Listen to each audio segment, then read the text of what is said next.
Swinging the bats very well right now. 17 hits last night, 9 extra base hits. And so it will be up to Sowers to try and slow him down here this evening. Here's the 1 in tonight's first pitch. Up and in, ball 1. We're underway here at Progressive Field. Game number 80 on the season. Inching closer to the official halfway point. Good pitch in there for a called strike. Evens the count of 1-1. That's right. That'll come on Monday.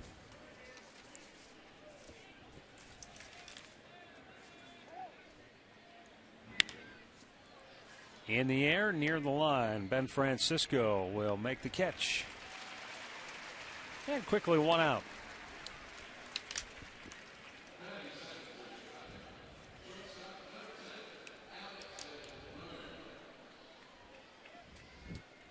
Well, officially the halfway point will come tomorrow. Friday. Or, yeah, that's what I meant. I was thinking I'm off a day. I said Monday, but I meant Friday. And Monday we hit the road. Yeah, that's right. Another off day, as a matter of fact. And Oakland will come to town over the weekend, the very first time we have played the A's this year.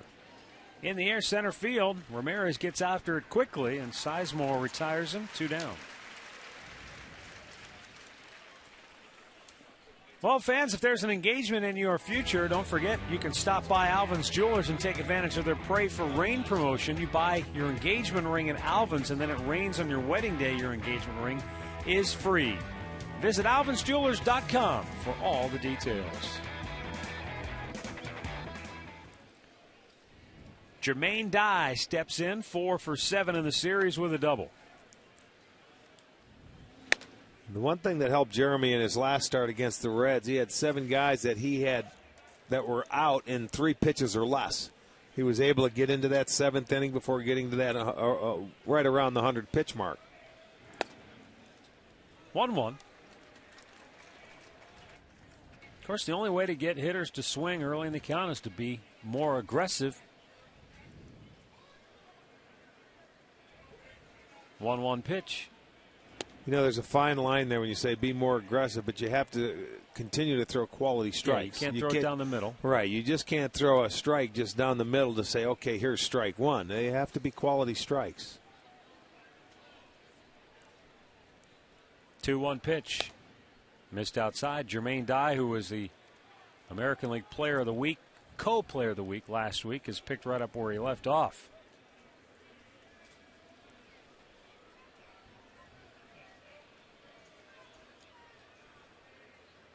Now the 3-1 pitch. And he slices it foul out of play to the right.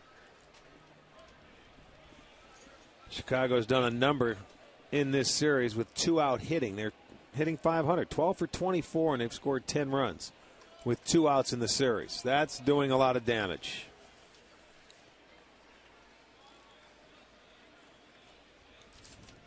Payoff pitch.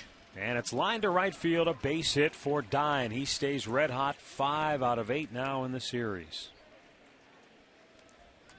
And a 2-out base runner for Jim Thome. Well, and he stays right on it. Very nicely done. Look at a big man down and away. That's just very good hitting.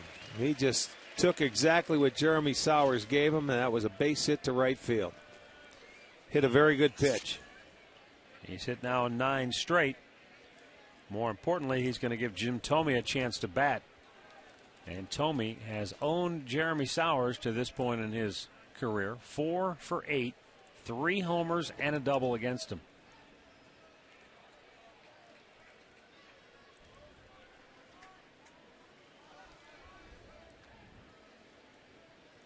Thome sat out last night's game, was 0 for 3 in the series opener.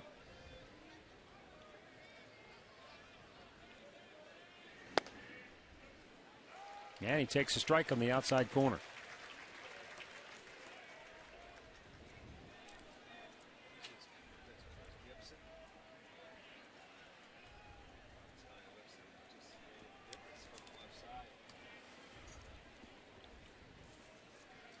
Jermaine Dye, the runner at first. 2 down here in the opening frame. And it's up high to even the count at 1-1. Jim Thome tied with Stan Musial for 12th place on baseball's all-time walk list, 1,599 free passes.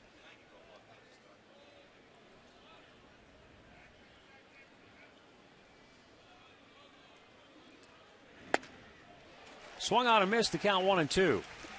Thome has done damage facing the Indians in his career, but the average just .237. 14 homers, however, and 42 runs batted in 56 games against the Tribe. Well, Jimmy's an all-or-nothing guy. He swings hard. If you make your pitches, you can strike him out. He's going to have a good eye, and he's going to take his share of walks. And if you make mistakes, he's going to hit his share of homers. Swung on and missed. Sowers gets the strikeout to end the first. No runs, a hit, a man left. And now Asdrubal Cabrera will lead the Indians' offensive attack when we come back.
Let's get a look at the starting nine for Eric Wedge.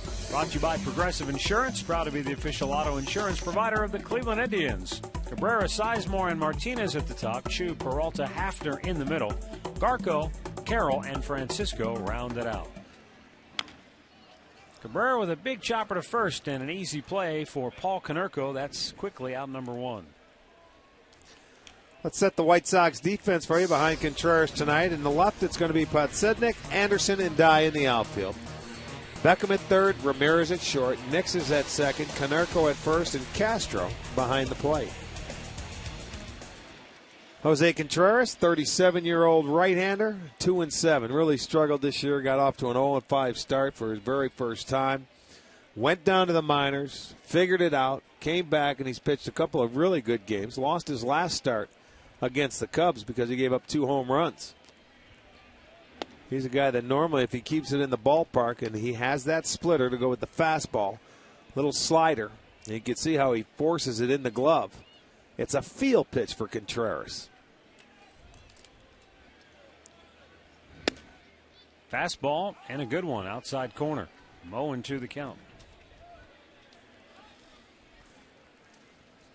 You know, you look back a few years ago, this guy was on the other end of the spectrum where he couldn't get beat. You know, he had won 17 or 18 straight.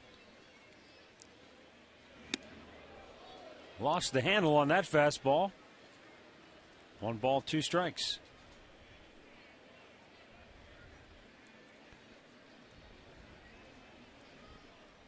When he's throwing that splitter, it's a pitch you have to make him get up in the zone. There it is. And he strikes him out. 2 down.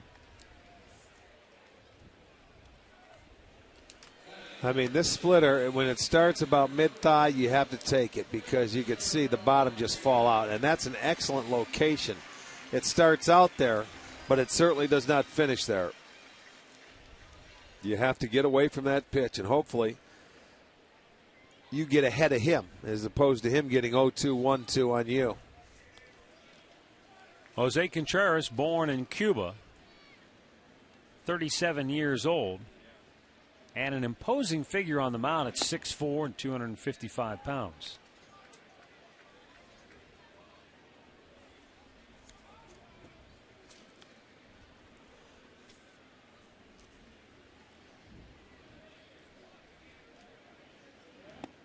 Missed downstairs with it. 1 ball, 1 strike. From August of 05 to July of 06, Jose Contreras won a club record 17 straight games for Chicago, tying Johan Santana and Dave McNally, the Orioles back in the late 60s, for the second longest in baseball in the last 40 years. Yeah. He was on some kind of roll. 17-0 with a 2.92 ERA. Span that covered 24 starts, so he had 7 no decisions as well. The longest win streak since 1966 belongs to Roger Clemens, who won 20 in a row. And then Contreras, Santana, and McNally all tied at 17. Up high, and the count goes full. Wilson Alvarez, who we remember with Chicago in the mid-90s, had a 15-game winning streak for the White Sox from August of 93 to June of 94. And then back in your day, Lamar Hoyt had a 15-game streak. There's a liner slicing near the line. Pasednik on the run, can't get it. It drops foul, and into the seats it goes. Lamar Hoyt, he won Cy Young back in '83, I believe. Well, his streak started in July of '83 and ended in April of '84. Right. Yeah, they had a very good pitching staff over in Chicago then. That's one way to salt away the Cy Young Award. Just don't lose the rest of the year from July on.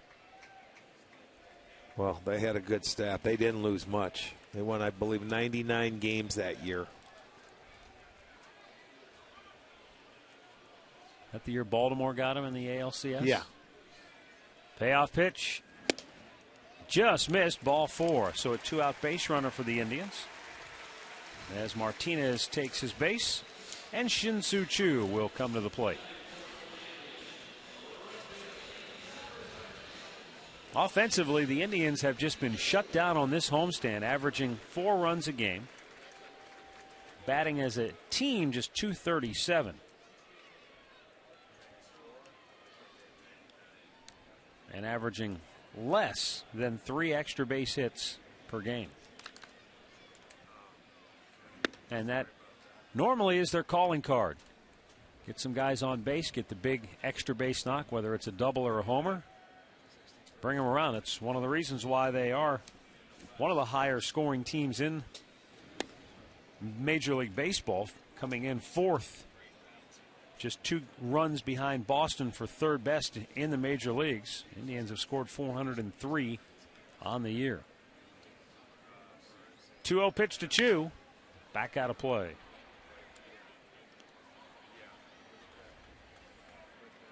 Shin-Soo Choo is 2 for 6 with a home run in the series. But other than him, the Indians have done nothing from the left side of the plate. As a team, the left-handed hitters are just 3 for 24 in this series.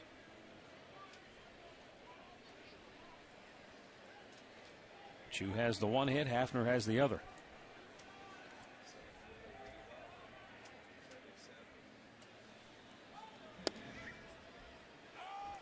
Caught the inside corner, 2-2.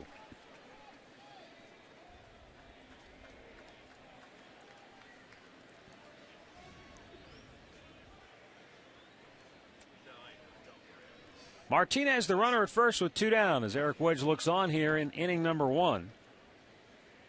Really felt good about this lineup that he put together here tonight, as far as being a lineup he feels can do some damage. He feels it's probably his best lineup that he could put out there at this point in time, because you have Hafner in it. You've got Grady in it. The first time those two have played 3 games in a row. since coming off the DL. Cabrera's back in there. There is Pronk, batting 6th in the lineup tonight.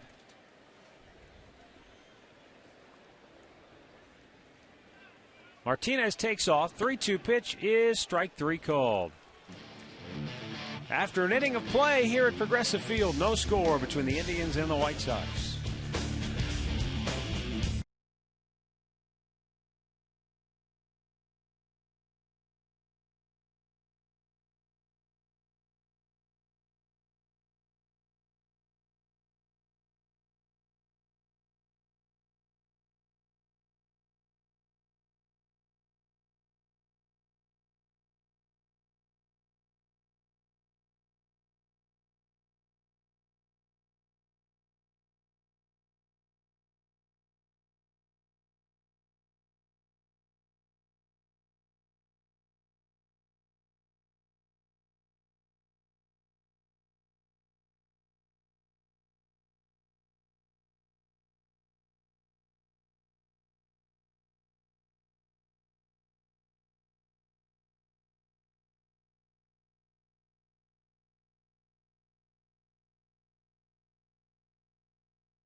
Made to order with fresh ground espresso beans.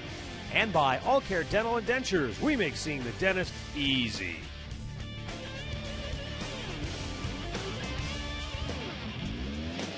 Second inning here at Progressive Field, no score. Paul Konerko to lead it off for Chicago.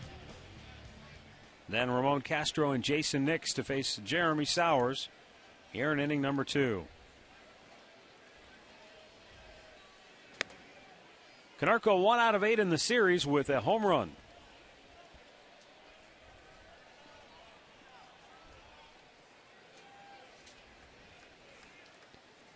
Well, that home run he hit was off Cliff Lee, a changeup out over the plate. Cliff threw him one earlier, it fouled off. He made the adjustment, waited back on it, took it to right center field. And it was a 2-run homer in the first. It was the first indicator that it was going to be a long night for Cliff. Well, Cliff had only given up 3 first-inning runs all year. And then yesterday. Make that a short night. A long night for the Indians, a short night for Cliff. Well, the way they were swinging last night, they could have made it a short night for a lot of people.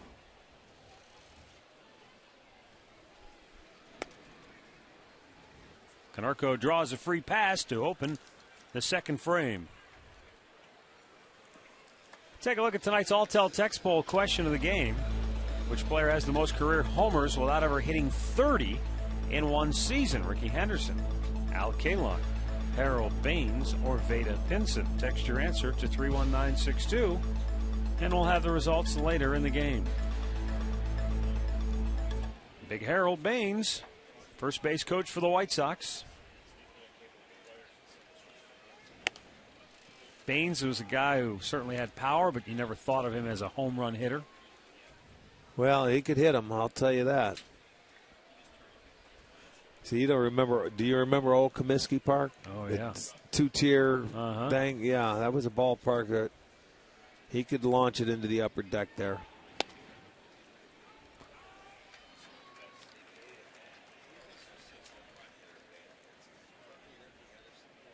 But the most home runs Harold Baines ever hit in a single season. Maybe I shouldn't say this because I don't want to give it away. I don't want to tip people off on the All-Tel Text Poll. There's a double play ball to short. Cabrera will take it himself, steps on the bag, flips it over, 2 down.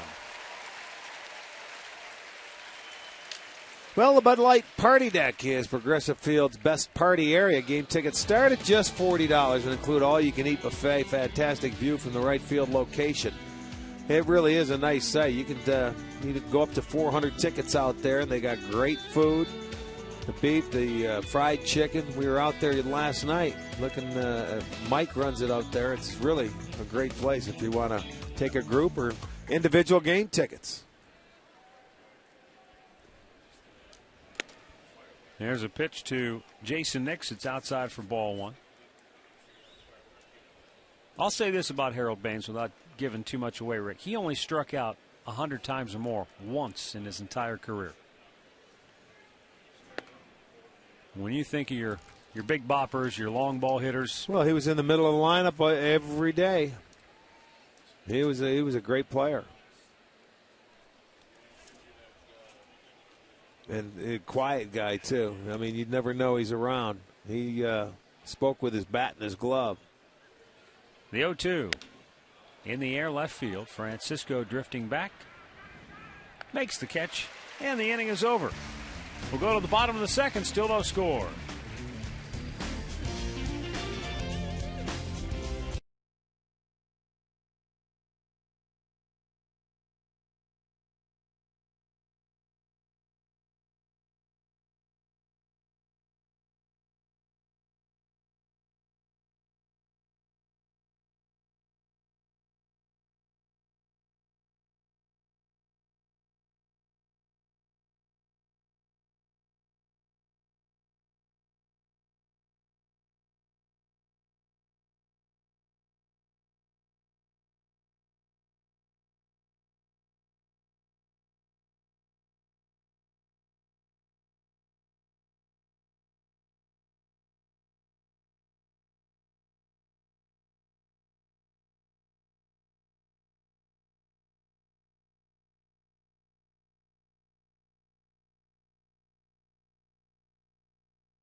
Doesn't seem like a July night, does it? No, it's what was our game time temperature, Tommy? 68 degrees. And a cool 68 at that. No humidity like we had maybe last night. Didn't mean to, but he gets it past the mound. Second baseman Nix throws him out. One down.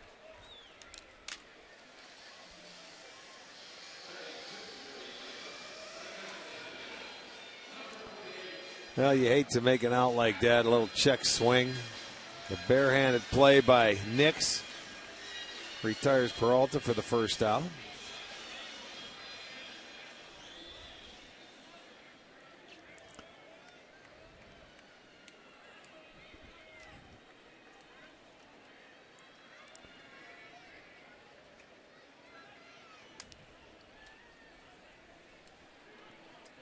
Travis Hafner DHing tonight. As always, takes the ball up high.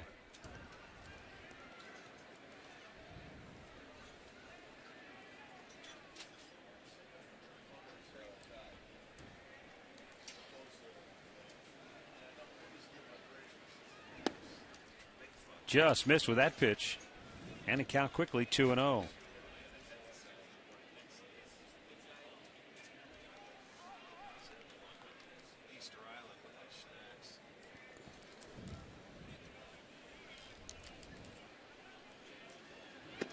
Contreras misses. No, just did catch the outside corner.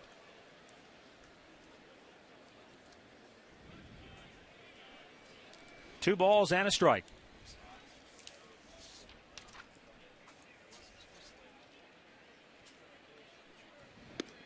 Missed that time. Hafner has hit in 9 of his last 12 games. 12 for 33 with 3 homers and 9 runs batted in during that stretch. And as we talked about during our pregame segment tonight, if they can get him to a point where he's in there every day, that's certainly going to help the lineup a whole lot. He sends Pasetnik back to the front edge of the track. 2 down. When Hafner and the Indians send one over the fences, we raise money for the Gathering Place, community that helps individuals and families dealing with cancer. $5,220 donated so far. You can log on to touchbycancer.org and find out how you can make a difference as well. Here's Ryan Garko, 1 for 4 with a homer in the series.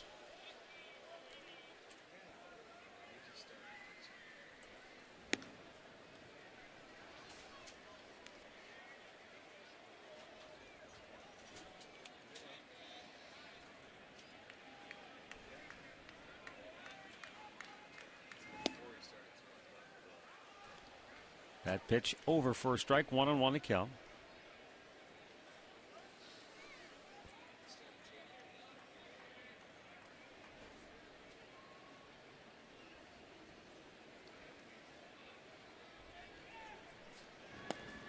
Down low.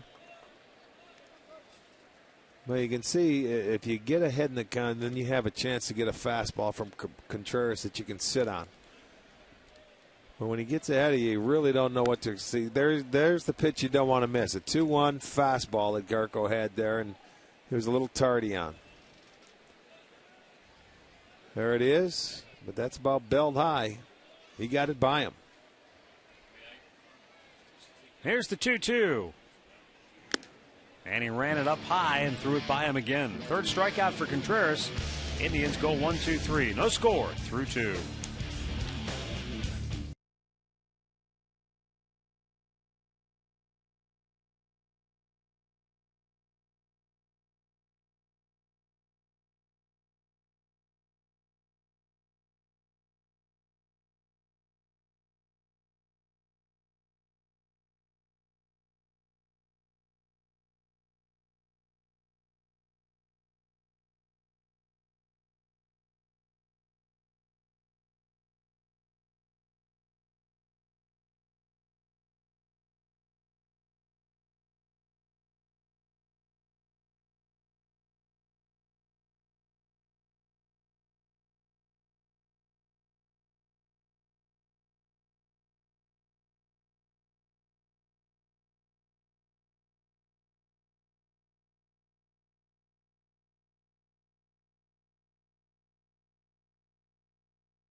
Full scenic shot out on Lake Erie. I don't know that I'd want to be out there on a boat tonight, given the way the weather has been the last couple of days. But that I think I'd take a day off, but it looks pretty, doesn't it? Yeah. You never know when that weather's going to turn out on. Yes, on that lake. Bunt back to the mound. Sowers off quickly. Throws out Beckham, 1 down. I got to ask you something about that, but I know you got to do something first. Yes, I do. I got to talk about Friday night when the A's are in town. It's going to be an expanded post-game fireworks show.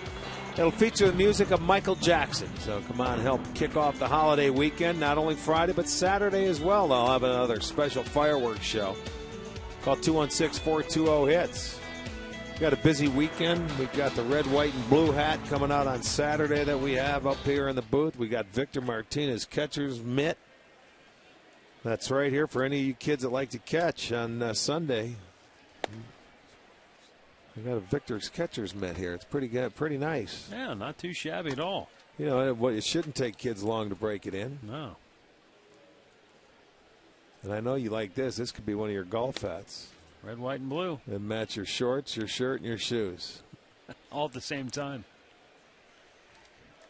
All right. Gordon Beckham came in 6 for 7 in the series. Right. And I know you're not going to knock a guy for trying to be aggressive and bunt his way on, but when you're swinging the bat that well, I wouldn't want you to go up there and try to bunt. Well, you could be right there. I'm just curious as to thought process from a hitter when you're on a roll like that. You know what? It's surprising when you're swinging a bat like that. I don't think you would want to bunt, but maybe he felt he could push it by Sowers at first base. He didn't. He'll be upset with himself when he gets back to the dugout. But you know what? There's nothing wrong with it. If you get a base hit, it's like, let's go. You know, maybe he felt he was going to get a pitch away that would be an easy pitch for him to bunt that way. Scott Pasednik with happy feet again in the box. You saw him moving toward the front of the box as the pitch was made by Sowers. Seen him do that on a number. There he goes again. Takes it outside. Well, whatever he's doing it well this year. He's hitting over 300. Yeah. You know, he's has more home runs than he's ever had. The 3. He's not a home run hitter, but he's stealing bases. He's back to where they were back in 05. Takes a strike.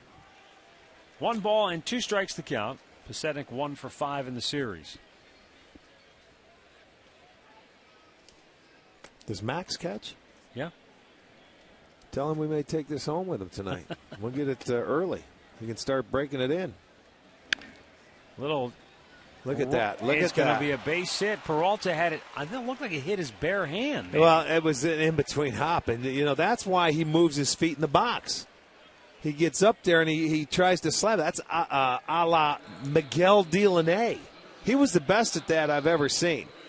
I don't know if Johnny felt he could go in there barehanded and make that play. That ball seemed like it was hit a little too hard to do that. But it tricked him. It'll go down as an error. With Pasednik's wheels, he may have felt his only shot was to try and barehand it.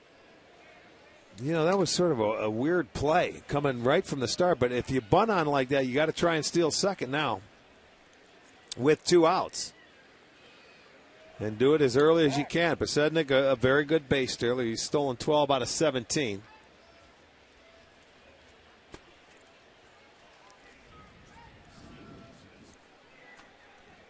Alexi Ramirez flied out to center on the first pitch he saw from Jeremy Sowers in inning number 1. See, Jeremy really doesn't have a good move to first base. It's easy for him to pick up. But what he's doing, you let him know you're thinking about him, and we'll see how quick he is to home plate to give Victor a chance. Because with Pasednik, who has stolen over 60 in a year before, he gets a jump. He guessed on him there. Garco couldn't get it out of the glove. Got him. Carroll did a nice job to make the catch and the tag to retire Pasednik, and the White Sox are done. No score, middle of the 3rd.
against Jose Contreras.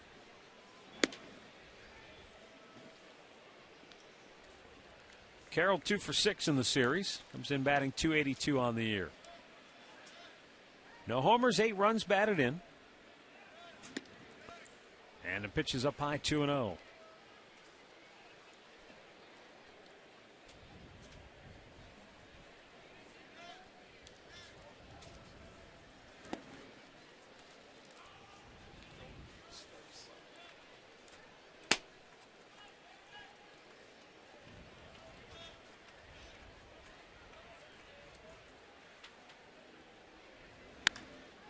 Liner toward right, going to drop in there for a hit. Indians have their first knock of the night, get their leadoff man aboard for the first time. It looked like he tried to give him a little different arm angle on that one. Come down a little more side arm or 3/4. You see that body turned down, he side arms, but he left it upstairs. So he made it a little bit easier for Carroll, who's got a very nice inside out swing, to go the other way. And he will get the Indians' first hit tonight.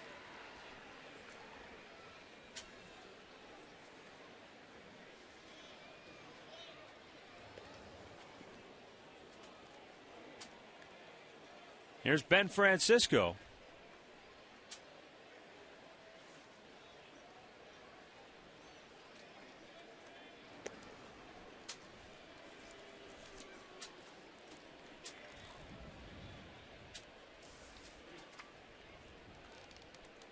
One for 2 in the series.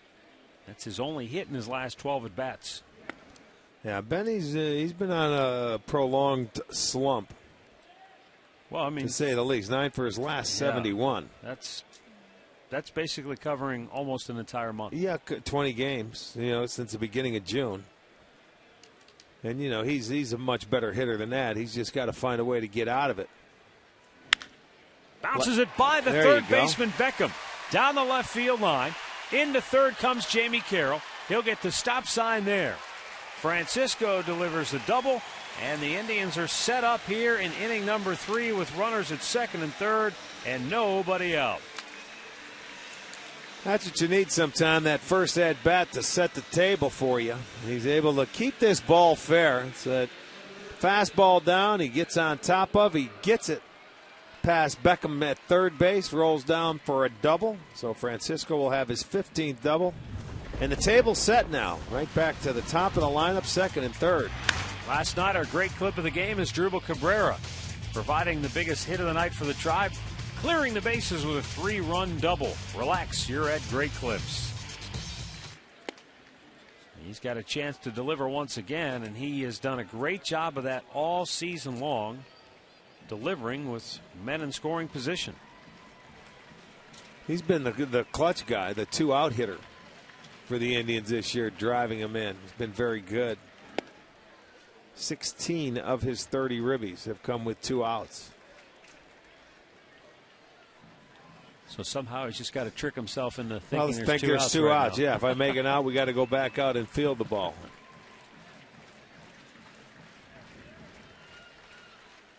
The 1-1. It's at foul first base side. Hit it hard, but wide of the mark. Well, we got to send out birthday wishes to Carly Wedge, who is turning 4 today. Happy birthday, Carly. Of course, that is Uncle Eric is her niece. Ryan, Eric's brother from Wichita, Kansas. And we will see him the next time we go to Kansas City. So, Carly, happy birthday to you. They watch us all the time down there in Kansas, Matt. You know what's hard to believe?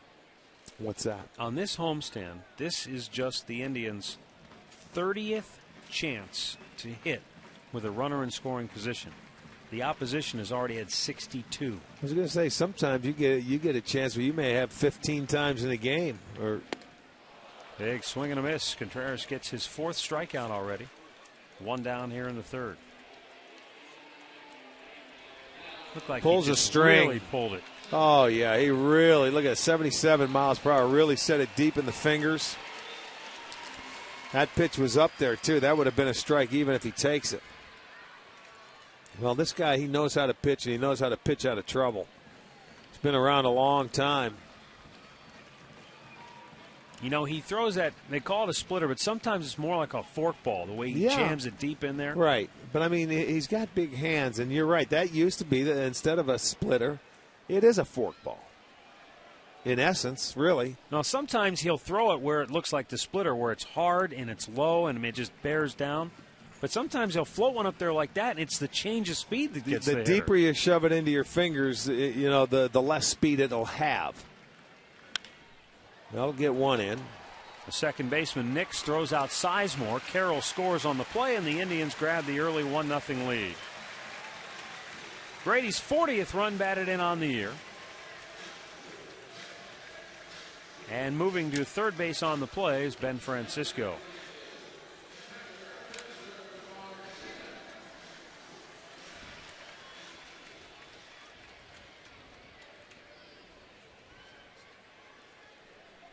Now Victor Martinez, who walked his first time up. Victor 0 for 7 in the series, 0 for his last 14 overall.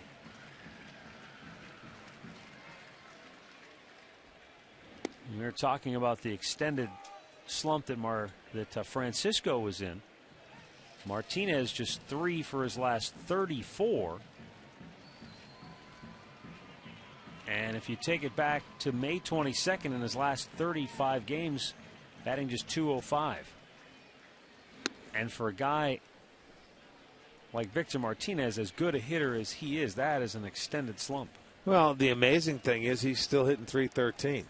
Now, you know, when you figure that's an extended slump, but he's still over the 300 mark, so you're not really pressing. He'll eventually get it back. The 1-1. Yeah, good pitch. Here's when you're a base runner on third base with a guy like Contreras on the mound. 2 strikes now, you're always aware of that splitter in the dirt. You anticipate it. That way you might be able to get a good jump if it ever happens.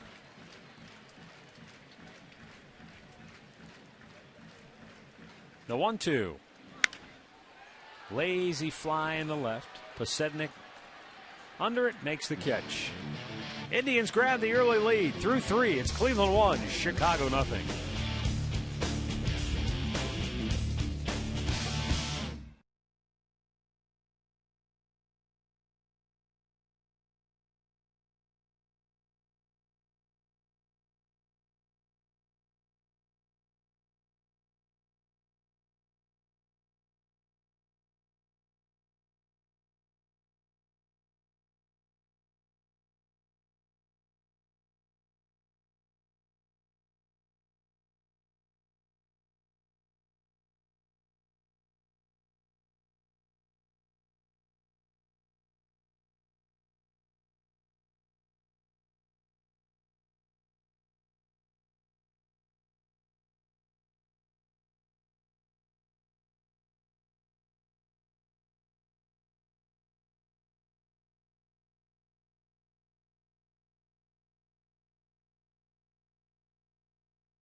Aggressive field.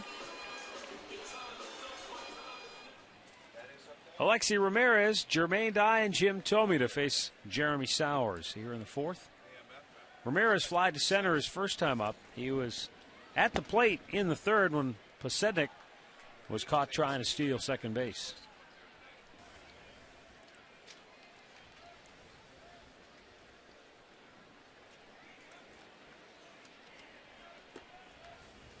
The 0-1 pitch grounded in the hole. Diving attempt, but Cabrera comes up short.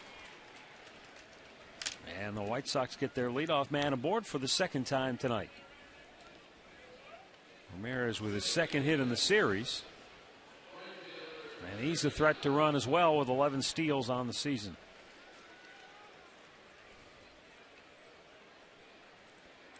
There's our Firestone League leaders. Firestone, a tradition of innovation. Well, he likes left-handers, doesn't he?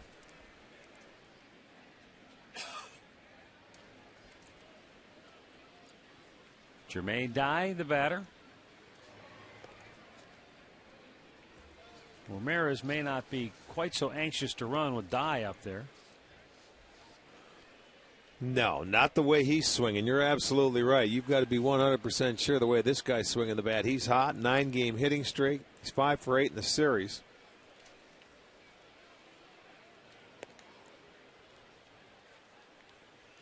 I think what he was watching in the last couple of days is how aggressive they've been on the base paths, taking off. So he just wants to make sure that they are aware he is paying attention.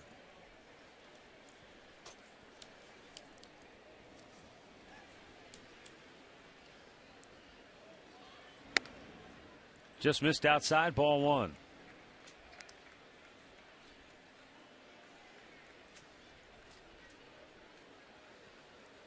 Jermaine Dye closing in on the 300 mark in his batting average. He's at 298. Among the top 10 in homers in the league with 18.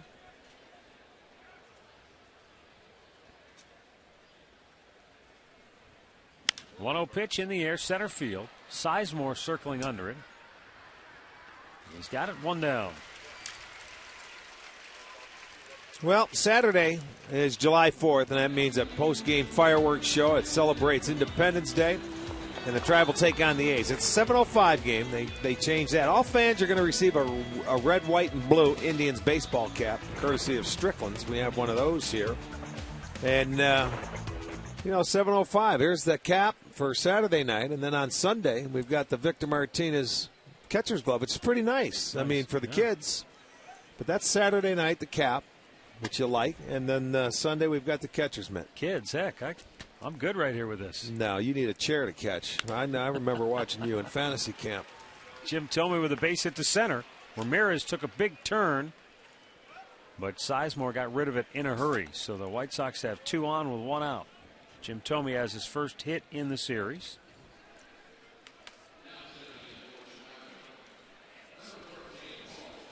Well, he stayed on that. He didn't try and pull that ball. He felt that Jeremy was going to pitch him away. He did just that and put a nice short stroke.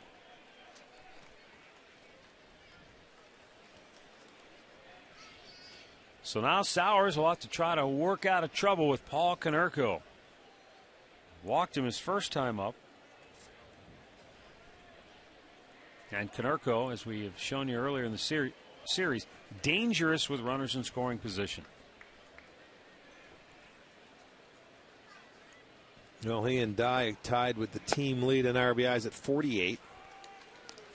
And we've also talked about the fact that what makes Konerko dangerous is he doesn't try to hit home runs. Now, he did yesterday, but it was a case where he was still using the middle of the field and the ball went out. 2 strikes on him. Well, and we used to say that. Remember when Maglio Ordonez was here? They were both the same style hitter. They go to right center field and they wait on it. They're good breaking ball hitters. So that makes them good RBI men. See, there's a pitch right there that keeps him honest, that fastball inside in this situation. He's looking for something he can shoot the other way. You're going to have to use both parts. And then once you get him looking inside like that, that's a good pitch. It may not look like it from that angle, but that was a strike. You get him looking in there, then he can't lean out over the plate and slap it that way. But these guys, that's why they get paid the big money. They know how to drive in runs. They know what to look for. Look at that. He wasn't fooled, was he? Sizemore makes the grab. The runners retreat 2 down. He hit it hard. But he is out number 2, and now Ramon Castro to the plate. A pitch down in the zone, and now he happened to turn on this because it was middle of the plate. Or it gave him swinging room. He was looking out there. And this is just after that pitch from the inside corner. He is his head right down on a very good swing. And you can't guide it. Hit it right on the nose, and Grady was standing in its tracks. This is where the White Sox have really hurt the Indians in the series. Yes, they have. The 2-out base hits in the clutch here. They're 6 for 9 with runners in scoring position and 2 outs in the series. Boy, that kills you. You know, that breaks your back as a pitcher, as a team, when you have a chance to get out of the inning, and the next thing you know, you get a base hit and it prolongs it. I mean, that's, at a minimum, that's 6 killer runs against you. At a minimum. And some of those were hits that scored 2 runs.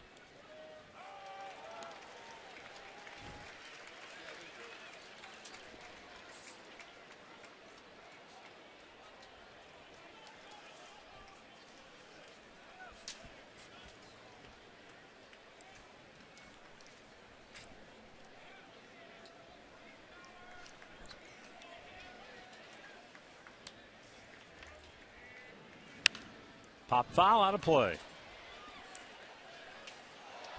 A couple more birthdays we'd like to send along. We'd like to wish Gretchen Sipos a happy 20th birthday. Gretchen, the niece of, you got it, the horse, Jeff Sipos, who has been with the Indians a long, long time. He was here before I got here. That's how long he's been around. And we're about the same age.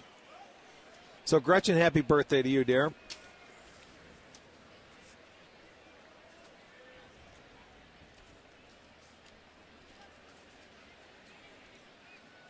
Here's the 0-2.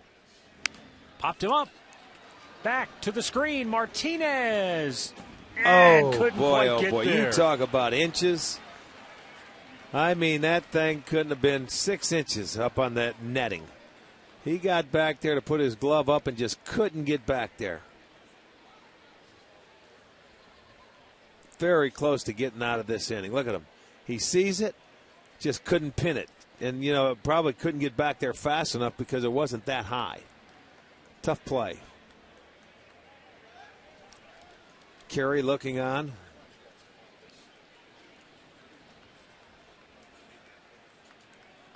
Two on, 2 out. Tribe leading at 1-0 in the 4th.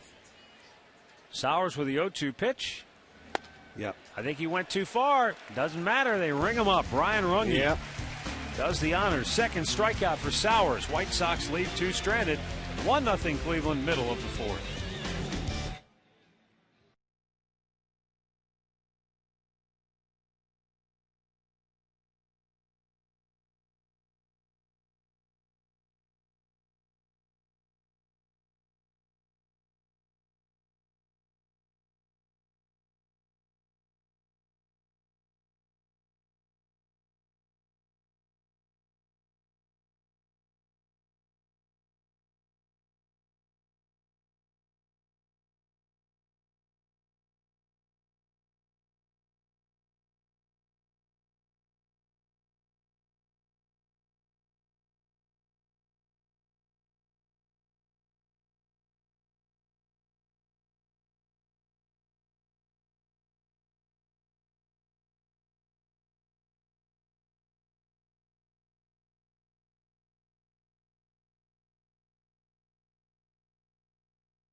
pitches, 12 of them for strikes.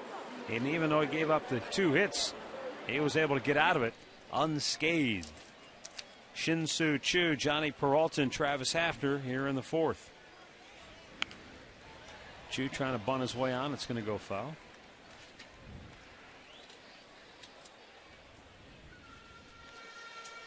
.47 pitches for Jose Contreras, 28 for strikes. Well, this has been the inning for Contreras this year that he has had his problem, the 4th inning. An ERA of 11. 9 times he's been into that 4th inning. He's given up 11 runs. This scoreboard update brought to you by Wendy's. It's way better than fast food. It's Wendy's. 0-2 the count on Shin-Soo Choo. Little tapper, going to go foul.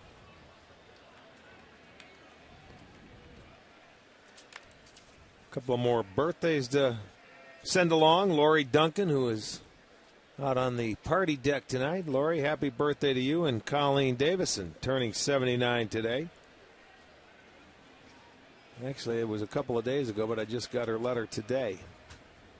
The 0-2 swung on and missed. And Contreras has Choo's number. He struck him out twice. 1 down. Go down on the field and get a look at our go down on the farm rather and get a look at our Subway fresh face of the game. Carlos Santana, name of the Eastern League All-Star team, playing the Futures game, All-Star weekend in St. Louis. He's having a red-hot first half. Subway, play hard, eat fresh. Johnny Peralta, left field, fly ball, Posednik. He's got it, 2 down. Let's go back to the SDO studios right now for a Ford Sports Update with Al. All right, guys, let's head off to New York where the Yankees are playing the Mariners. And how about Johnny Damon, his 15th home run of the season? I think he likes the new ballpark. 1-0 Yankees over Seattle. That ball game now is moved to the top of the 4th inning. We'll go back to you at Progressive Field.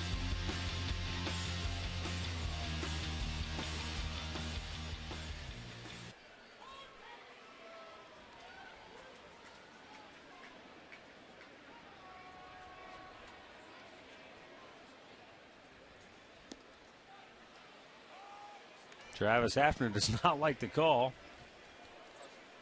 He's quickly in the hole, 0-1.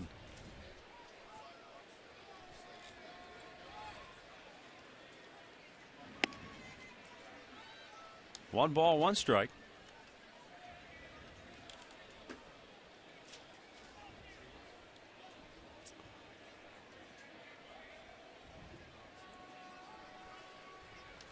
One. Swung on and missed. Hafner came up empty on a big rip. Well, he let it go. I'll tell you what, he's swinging hard. Pronk flied to left his first time up. Indians lead it 1-0. Home half of the 4th inning.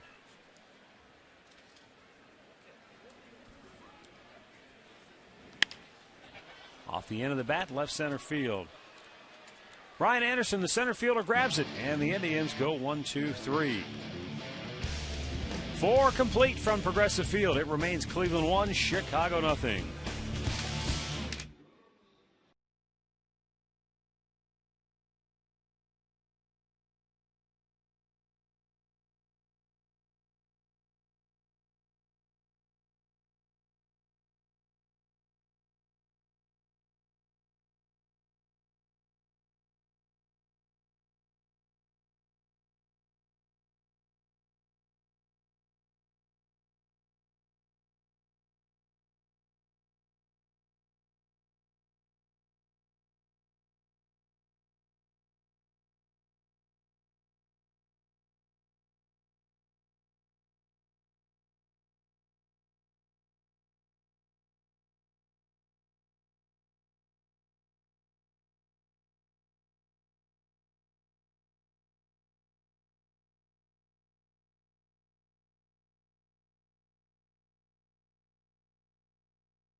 with My Circle, any number, any network. And by Nike, it's about you.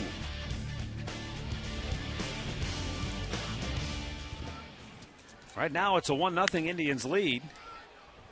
Jason Nix lifts a fly ball to right field. And the catch quickly made by Shin-Soo Choo, 1 down.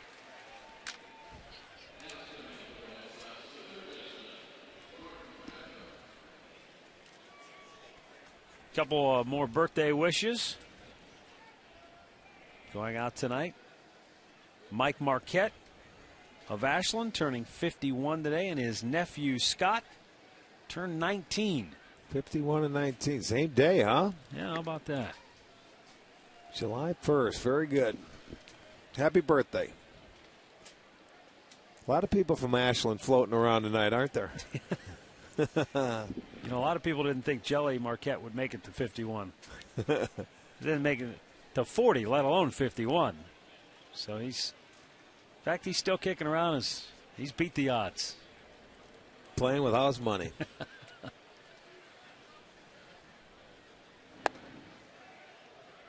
One thing that Sowers has done so well to this point, he's had 9 outs where he's made 3 pitches or less.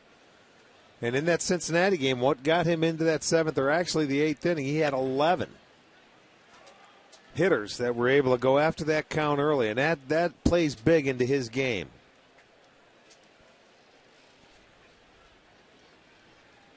The 3-1 pitch. Out of play. Well, Beckham, the White Sox hitter, he tried to bunt his way on that first time up after going 6 for his first 7 in the series and really swinging a hot bat. I know what you're saying. You know, but when you have there you go. That's what I mean. Okay, well, that bunt doesn't mean anything to him now. He's still 1 for 2. You're thinking he could be 2 for 2? Yeah, I'm just curious from your perspective as a hitter, when you're in a streak like that. I mean, that's a pretty hot streak. I don't care who you are. You're sure. 6 for 7. Why would you even think about bunting? And hitting it hard. Well, he was leading off that inning, and maybe he thought I wanted to get on base. He didn't want to hit a double. He just wanted to hit a single. How about that? He's at second with 1 out now for Brian Anderson. He's been swinging the bat very well. This kid looks good. He looks very good. We'll get a chance to see him the rest of this year, too.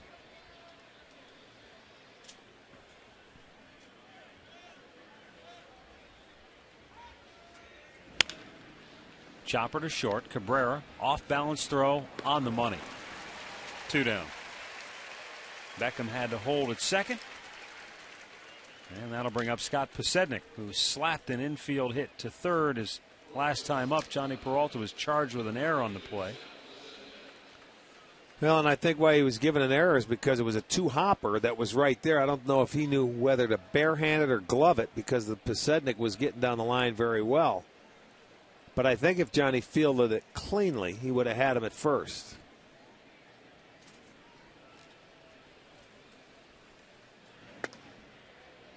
On the outside corner for a called strike.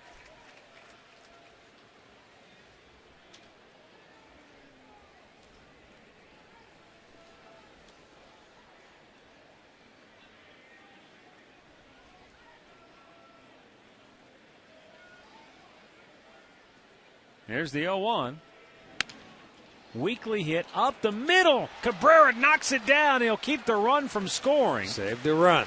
And the White Sox have runners at first and third, but at least for the moment, as Drupal Cabrera, thanks to his great effort, the Indians still have a 1-0 lead. Well, that's what you teach kids in Little League. When you have 2 outs, you play a little deeper on the infield, and any ground ball, you dive to knock down to stop a run or to save a run.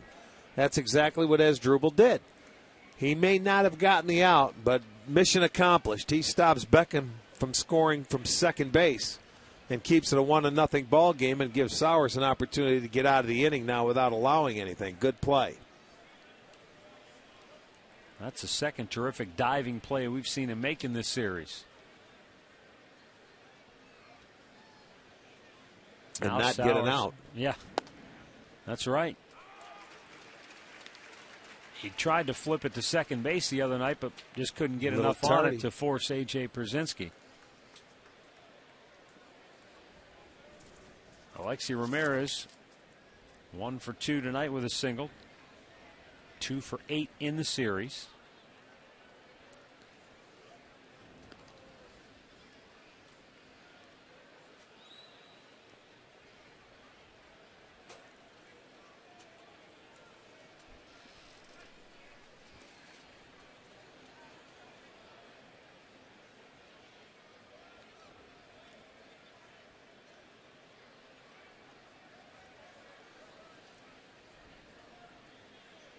The 0-1. Right back over the screen, and the count 0-2. Well, let's send along a happy 45th anniversary to Ed and Bonnie Roach of Wesley Chapel, Florida. And, of course, they are the parents of our own Mike Roaches. So, Ed and Bonnie, happy 45th anniversary. Oh, yeah. Thanks for sending us Mike. And you really mean that from the heart after yes. your photo shoot with him today. It was the first time I've seen him in a while. He's had his back problems, and it was good to see him. The clip man. Little blooper in the right center. It's going to drop, and the White Sox will tie the game. Into third goes Pasednik. Throw to second, and they got the runner, Ramirez, to end the inning. So Beckham scores to tie the game. Pasednik got to third, but Ramirez gunned down to end it. We are tied at 1, middle of the 5th.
And a breaking ball in there, 0-2. Garco struck out his first time up. Juan Contreras went up the ladder with a good fastball.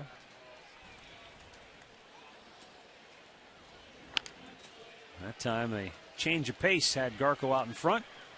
Ramirez throws him out, 1 down. Well, you can still get the Plain Dealer pin collection, but only through July 12th. It's an 18-pin set that is available at all Indians team shops and all participating Northeast Ohio Walgreens, Circle K, and Giant Eagle stores. So that's for the pin set. You know, interesting, I was talking to Bobby D and those guys. They also have, they just got Shaquille O'Neal. And they are selling some Cavs shirts at all of the team shops at malls. So there's 5 of them.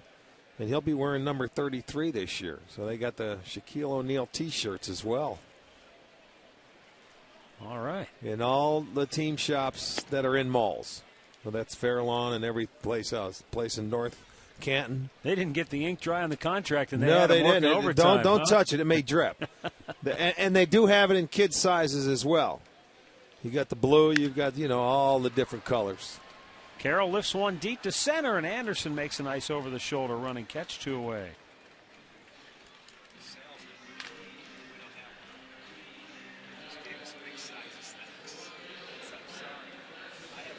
Here's Ben Francisco, who doubled his first time up, doubled right down the third baseline, and pushed Jamie Carroll to third base, and Carroll able to score on an RBI groundout by Grady Sizemore for the Indians' only run tonight. And in fact, since the double by Francisco, Contreras has retired 8 straight.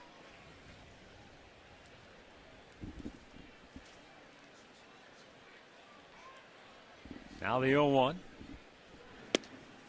And the count quickly, 0-2.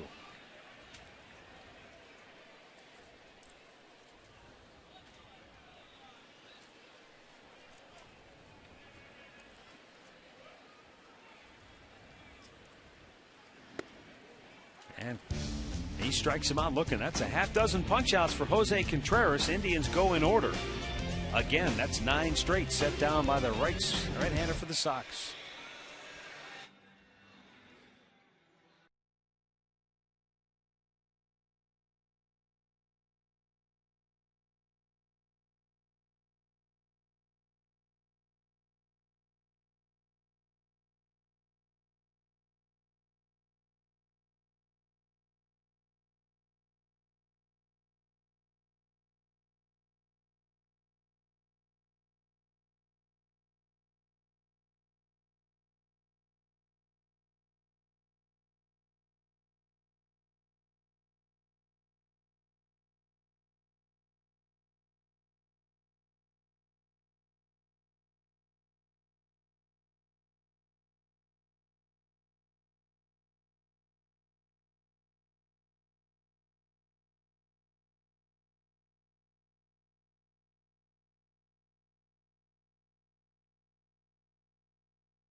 We are tied at 1.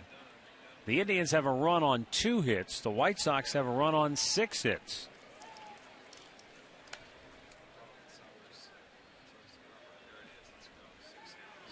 And really, when you think about it, it turns out to be a costly base running error by Alexi Ramirez to test the run of Shin-Soo Choo, or to test the arm of Shin-Soo Choo, because you had Jermaine Dye coming up next.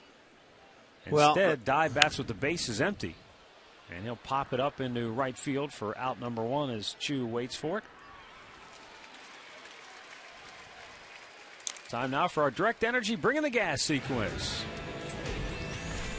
Go back to the first inning, and he'll be facing Jim Thome with a man on. Thome has had good success against Sowers in the past. He gets ahead of him with a strike, misses with a breaking ball. Comes back with it again. And then there it is, fastball right by him.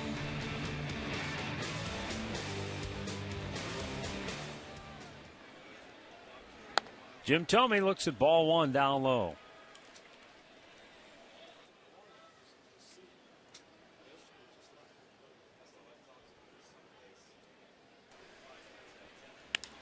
Jim Thome lines one toward left center field. It's in the alley. Sizemore will cut it off, and he'll hold Thome to a long single, his second hit of the night. 1 on 1 out now for Paul Konerko. Well, it just seems to me that Tomey's looking for everything away and just trying to stay on it. If he makes a mistake or gets it middle of the plate, he may have a chance to give it a charge. He's not looking to pull him at all. Pretty good approach, I would say.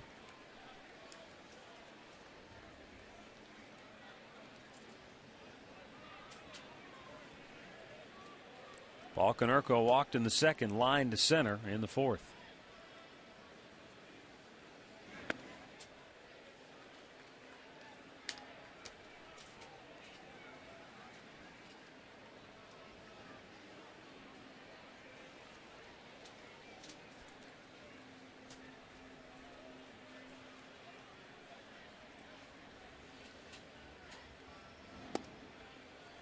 Downstairs, 2 balls, no strikes. And the good news for Sowers is that he has been efficient with his pitch count tonight. This will be just his 65th toss of the evening. That's what enabled him to go the 7 innings against Cincinnati. And getting outs 3 pitches or less. That's a pretty good, I think, would be a good mindset for Jeremy. Let me try and get outs with 3 pitches or less. He has 9 of them tonight. He had 11 in his last start. And because we've seen it before, is a lot of times he scuffles that third time through the lineup. And you know what? They're 3 for 4 against him this time. This is the 3rd time through. Good pitch in there for a strike. I know it's impossible to compare players across eras, but I always think to Bob Feller's philosophy, and granted, I mean, you're talking about a Hall of Fame pitcher, but he would always say, you know, you look at the lineup, and there are always going to be a couple of hitters that you feel like you can attack, go right at them, and you want to get those guys on 3 pitches or less. You don't want to mess around, waste let pitches. Them hit the ball or let them put it in play. Exactly. And, you know, and his thinking was if you can do that, then that kind of enables you to save a little bit in the tank for when you really need it later in the game against those, you know, middle of the order guys. Well, I mean, when you think about his philosophy and the era and the time when he pitched, they didn't have bullpens.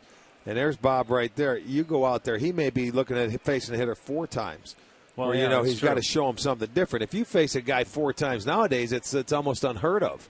Very You're having rare. your best game of the year. Mm-hmm. So, I mean, 3 times is a rarity. When you can get through 3 times, you turn it over to your bullpen. Sowers is going through this lineup now for the 3rd time. And, you know, you're good hitters, and Jeremy sometimes can be short on stuff if he's not locating. You know, if he's missing out over the plate because he's not overpowering. So it certainly helps him in the early innings, in that first time through and that second time through to get outs with 3 pitches or less. Guys that have a little extra stuff and throw mid-90s, they can get away a little bit more. But you see, he didn't try and do anything there, but with 2 strikes go the other way, and he made it look easy. Tomey goes all the way to 3rd. White Sox at the corners with 1 out. And 4 for 5 now, the 3rd time through the lineup. And Ramon Castro will be the batter 0 for 2 tonight. Watch this. And that ball was off the plate, but Konerko he knew he wasn't coming in with him. He just flicked his bat, and it's a base hit the other way. Those are good hitters. The good hitters take what you give them. That's 8 hits now for the Sox, and they have a chance to take the lead here. Ramon Castro hit into a double play in the 2nd inning. Sowers looking for another one right here. Instead, Castro slugs one deep to right field. Chew, it's over his head and out of here. A 3-run home run for Ramon Castro, and it's 4-1 Chicago. Just his 2nd home run of the year. And indeed, this 3rd time through the order, it's been a rough go for Jeremy Sowers. Adjustment made by the Sox. They have gone 5 for 6 against him and have jumped on him for a 3 spot here in the 6th inning. For Castro, just a second, but look at a pitch away. They started taking him that way. Every hitter in this inning has gone the opposite field to stay on his pitch away. This one happened to get out of the ballpark. So it's now 4-1. Sowers gives up his 6th home run.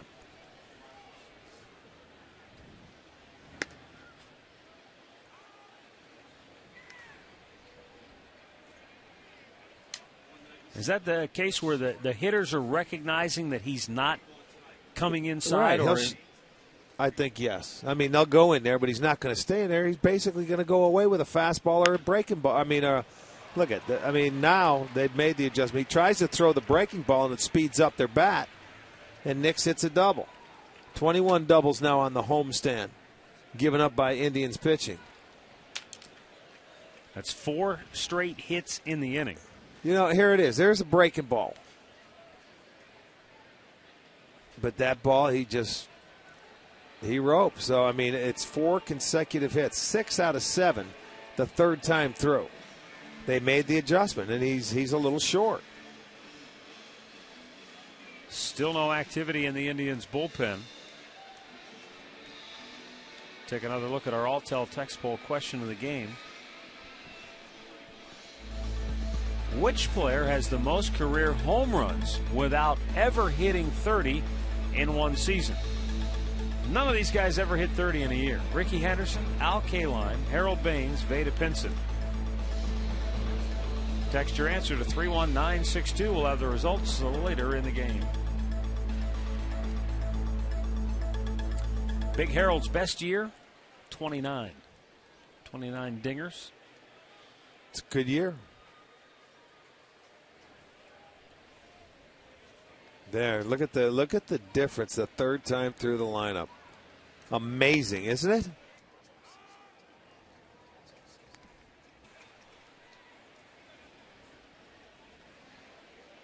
Wow, that's staggering. Yes, 190 first time through, 553 third time. Sometimes he hasn't faced teams, and the teams that he has faced, I mean, he's got to be perfect. He's got to make those pitches in and out. I mean, because if they don't make the adjustment, you stay away. They're just shooting them the other way. So what that tells you, if they're looking out there to just take it, you better throw some fastballs inside. He tried to throw that breaking ball to Nix, and he beat it down the line. Beckham has another hit. It's like batting practice. Line drive to left, coming around third. Nix heading to home. He will score. And it's a 4-run 6th inning for Chicago. 5 straight hits in the inning. And the White Sox just continue to turn the carousel. Well, and they're swinging the bats too well to be messing around. You see what happened? All of a sudden they caught a little break. They hit that 3-run homer, and you can't get them out now. And there's nobody ready in that pen because they just got up to throw. So it may take another couple hitters. And you may be wondering, well, why wouldn't they have had somebody ready in the bullpen? Well, this is only 75 pitches into the game for Sowers. So it's not like from a tiring standpoint you were worried that he was going to run out of gas here. Certainly they know that teams do better against Sowers third time through the lineup. But in a lot of those instances, he's much deeper into his pitch count in the game. Yeah. You weren't expecting the wheels to come off, I don't think, this quickly here as they have tonight. No, not at all. Yeah, especially after retiring Jermaine Dye. But when you think about it, the last inning ended with Ramirez trying to stretch a single into a double, and it became a good throw. And then Dye popped out, and then he hasn't gotten anybody else out. So, I mean, they have had some kind of run. Before that foul ball by Anderson, the last 6 pitches thrown by Sowers have included the homer, a double, and a single in the span of 6 pitches. Yeah, you can't get a bullpen ready in 6 pitches.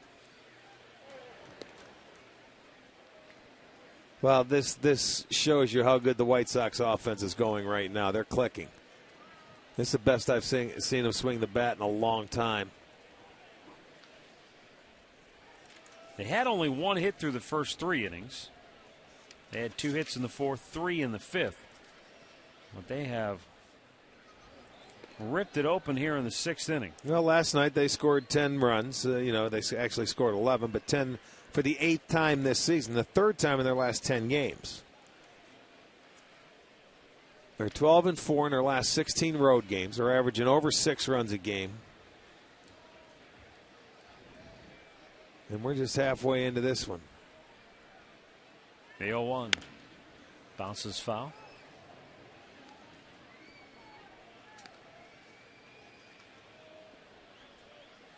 Don't forget the Indian celebrity Golf Classic coming up Monday, August 3rd at Quail Hollow Resort and Country Club. All benefits Cleveland Indians charities. You can call 216-420-HITS. Visit Indians.com/golf and sign up your foursome. Get all the details.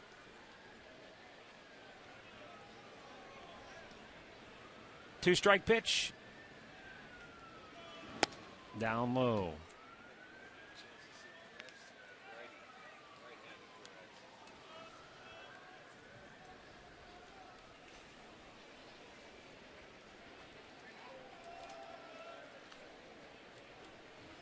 Anderson 0 for 2 tonight, 2 for 6 in the series.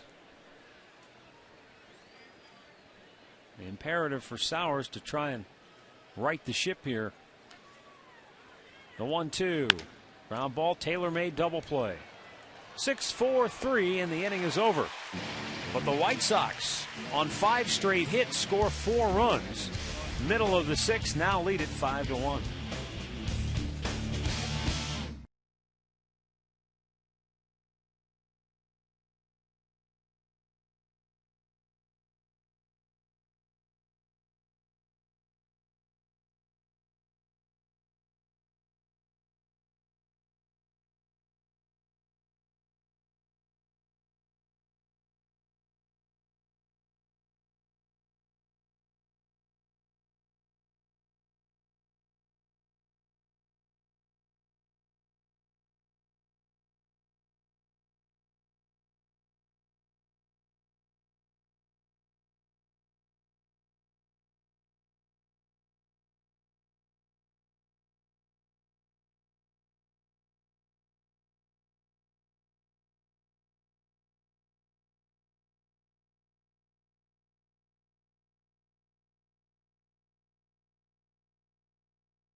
They really jumped on him that third time through the lineup.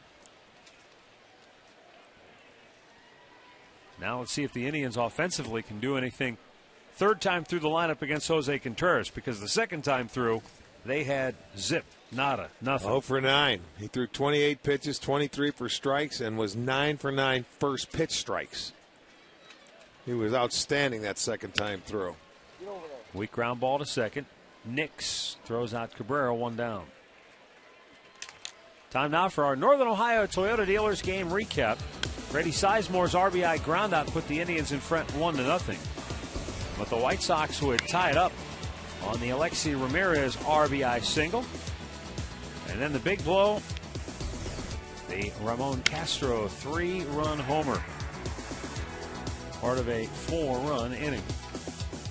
For a dealer near you, visit buyatoyota.com. Outside for ball 1.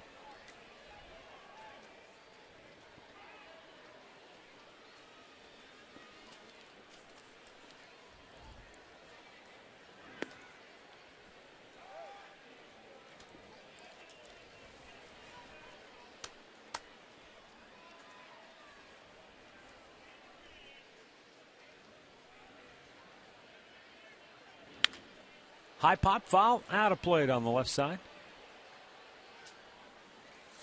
Grady Sizemore was a terrific high school football player and a sought-after collegiate player by the University of Washington. We talked last night about Clayton Richard, who was a college quarterback initially at the University of Michigan. Josh Fields Part of this White Sox club, was a college quarterback at Oklahoma State.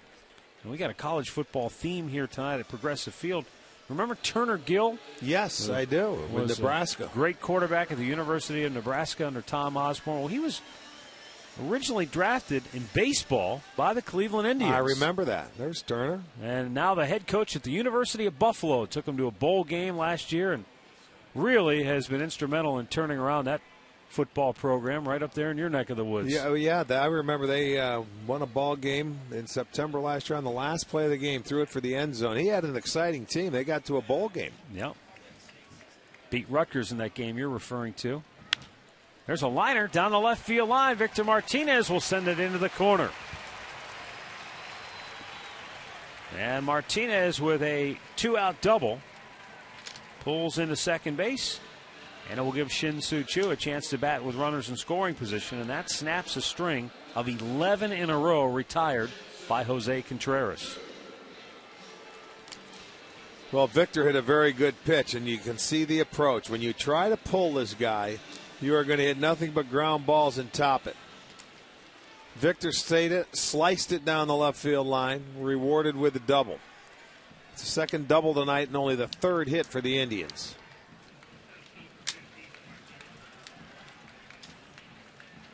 Runner at second, 2 down, Shin-Soo Choo. Trying to steal some momentum back here for the Indians now, but he's had a tough night striking out twice against Contreras.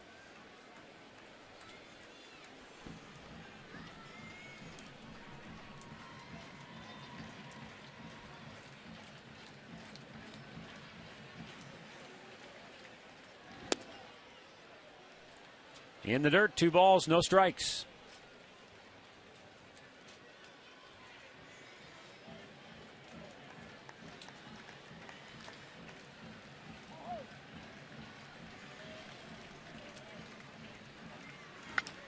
Line left field, There another you base go. hit.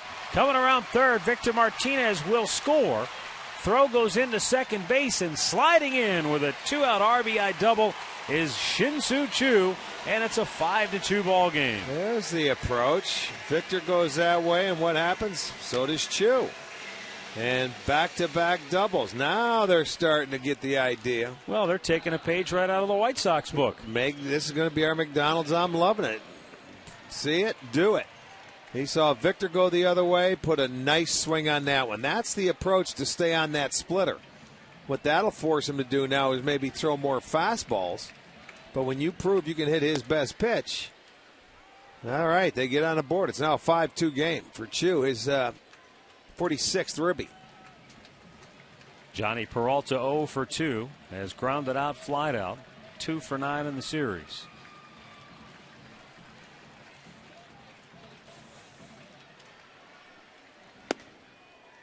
And takes a strike, 0-2.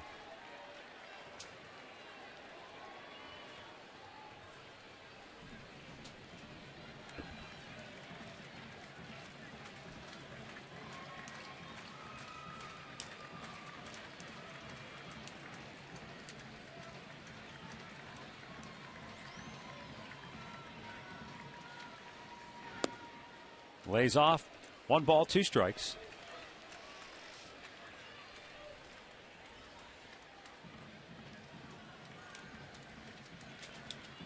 This is his 9th count of 0-2-1-2 for Contreras, and it'll be they're 0 for 8 in his first time he's gone through it. So 78th pitch of the night.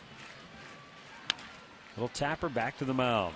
Peralta, he is retired. Inning is over, but the Indians get on the board here in the 6th after the 2 doubles, and it's now a 5-2 game.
Energy. Simple solutions for your natural gas needs. Visit directenergy.com/GoDrive for details. By AM/PM, too much good stuff. And by Windows, life without walls. 5-2, White Sox lead it as we go now to the 7th inning here at Progressive Field, and Jose Veras now coming on for the Tribe. Well, you close the book on Sowers. 6 innings, 11 hits, 5 runs. 1 walk, 2 strikeouts, and a home run. Veras coming on. You can see his numbers this year. To face the top of the lineup, Pasednik, Ramirez, Dye.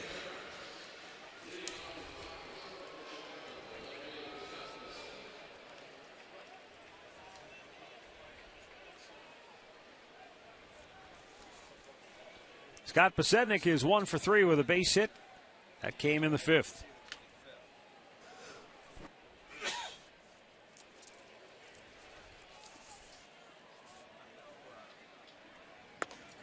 And the pitch from Veras in there for a called strike.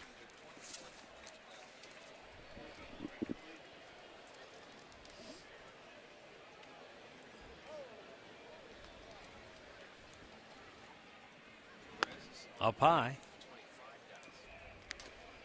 Yeah, when Veras came out for the first time for the Indians in this homestand, he was the 24th guy, 24th pitcher to pitch for the Indians this year.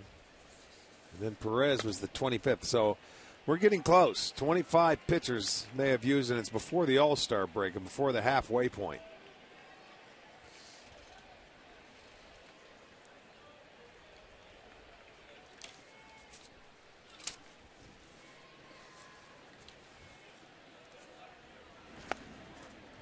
Missed down low. 2 balls and 2 strikes. White Sox winners of 4 in a row and 8 out of 10. They're trying to keep the heat on Detroit in the AL Central Division. Started the night 4 games in back of the Tigers. That's going to go deep down the left side and foul.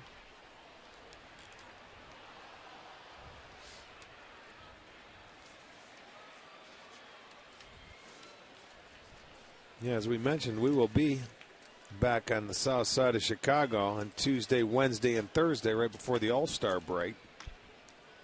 Then head into Detroit. Bouncer headed up the middle, but Cabrera cuts it off. And a good throw to get the speedy Pasednik 1 down. Let's go back to the STO studios right now for a Ford Sports Update. All right, guys, we go back to New Yankee Stadium, Seattle, and the Yankees tied at 1. Melky Cabrera down the left field line. Watch it closely. It is a fair ball. It's a home run. They reviewed it. Here is the replay. They said fair. Yankees also added a couple more. They're up 4-2 now, bottom of the 6th inning. Back to you.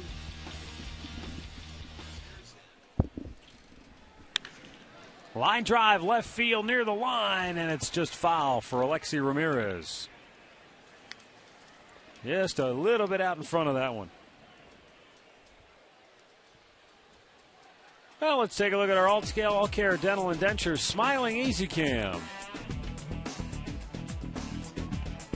It's actually turned out to be a very pleasant evening here at the old ball yard.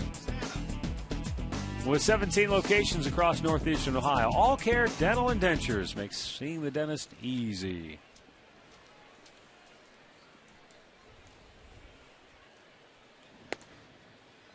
Good slider from Veras, and that's 0-2 now.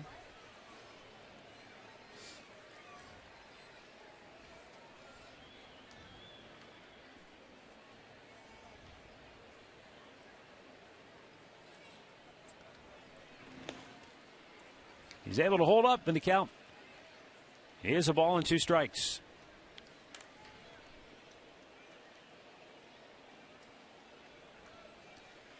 Saw Tampa Bay was shut out by Ricky Romero of Toronto today. That snaps a 7-game win streak for the Rays, who had closed to within 4 games of Boston in the AL East. You know, a team that we saw earlier this year looked like they just didn't have it all together yet, but they may be hitting their stride now. That's going to be interesting now. second half of the year. We do not play Tampa anymore. We do not play New York anymore. We end the season in Boston.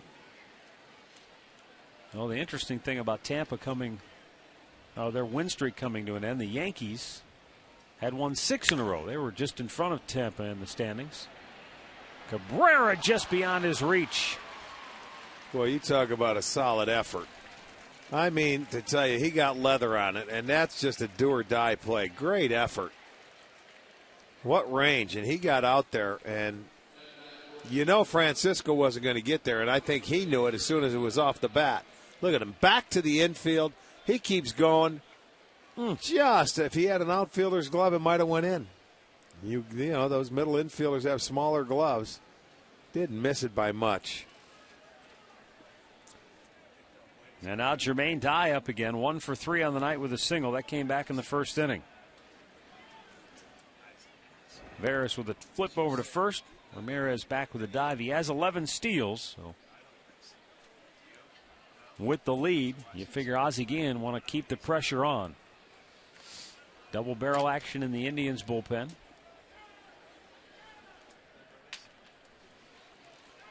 Yankees, by the way, lead Seattle 4-2. They're in the bottom of the 6th at the new Yankee Stadium. And New York started the night just 2.5 in back of front-running Boston in the East, looking for their 7th straight win.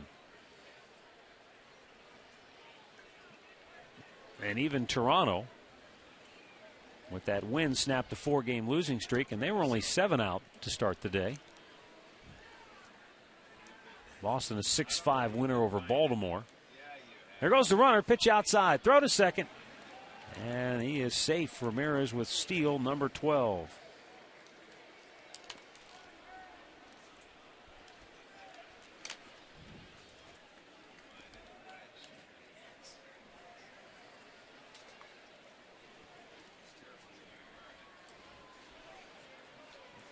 Pick the right pitch to go on, too. Pick the breaking ball.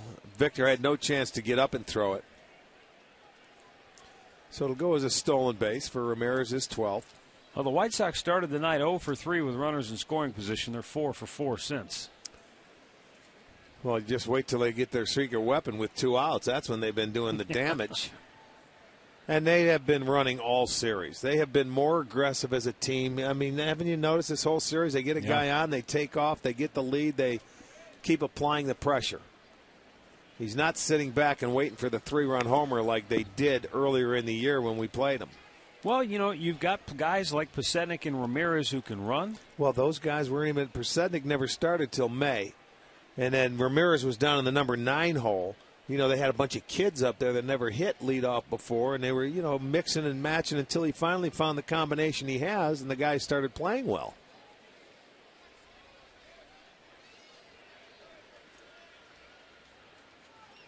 Veras with a 1-2, and Dye shoots it back.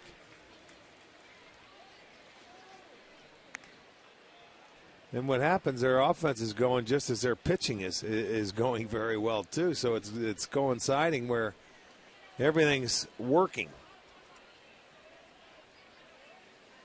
And what happens when that takes place is you go on win streaks. And Chicago has won 4. Looking for their 5th. Popped him up on the infield. Peralta, the third baseman, will give way to Cabrera. 2 down. Tonight after the game, join Jimmy Hanlon and Mike Cairns as they visit Kensington Golf Club. They'll check out the course and provide you with a golf tip that will certainly help your game. It's Tee It Up Ohio tonight after the game. We've got a timeout here at Progressive Field. Eric Wedge wants the left-hander to face Jim Thome. It's 5-2 Chicago in the 7th.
Of our football theme, the man in the red shirt, that's Bo Pelini, head coach at the University of Nebraska. So not only do you have Turner Gill, who quarterbacked that great Nebraska team in the mid-'80s and now the head coach at Buffalo, but you also have the current Nebraska coach. Coincidentally, they didn't know they were both going to be here on the same night, but that's just the way it worked out. And Bo's from out in the Youngstown area? Yeah, he grew up in Youngstown. Okay.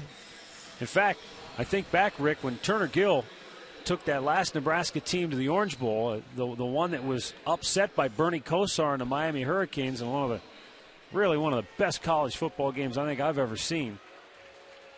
Bo would have probably been, because we're the same age, we would have been like a sophomore in high school when Turner Gill played in that national championship game that Bernie Kosar led the Hurricanes to the upset. You guys look a lot older. We're not young anymore.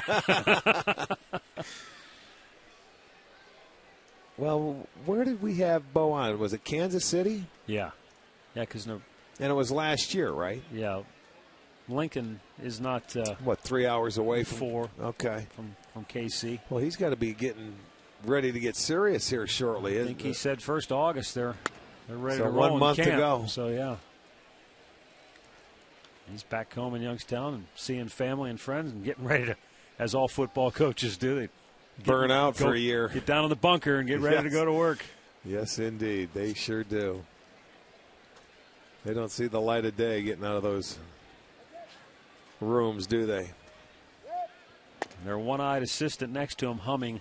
Although, I don't know. They probably don't use projectors anymore. I haven't really been in a football coach's office in a long time. I suppose everything's videotaped now. Who uses film projectors? Right. The clicker of anybody ever played high school football, the coach would be with the clicker back and forth, back and forth. 2-0 from Perez to Tomey. A little tap or foul.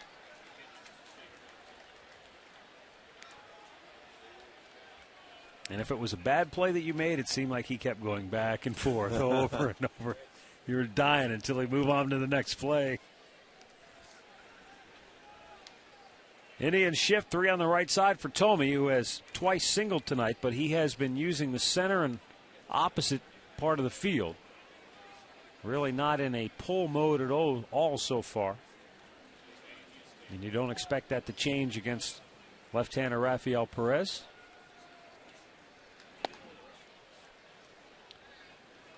And the count is 3-1. Well, for Rafi this year, left-handers are hitting .429 off him, believe it or not. And a year ago, he was just so good against them. Right-handers, .333. The lefties are 18 for 42. Hard to believe. And he walked him. Well, follow the Tribe on your iPhone and iPod Touch with MLB.com at Bat 2009. Great new application features play-by-play, video highlights, and live audio broadcasts. Visit Indians.com on your iPhone or iPod Touch to purchase this app today.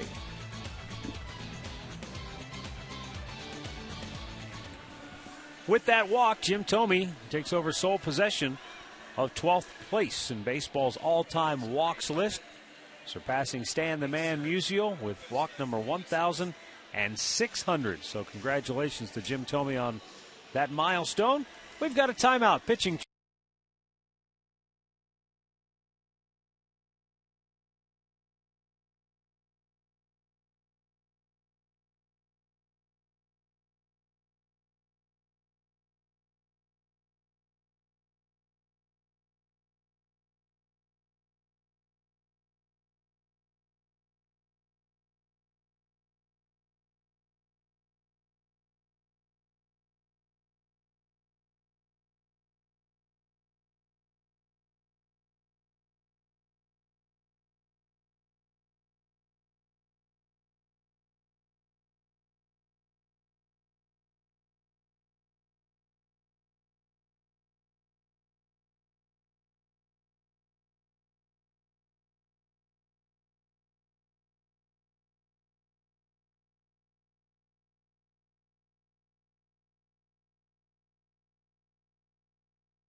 5-2, Chicago leads it. They have 2 on.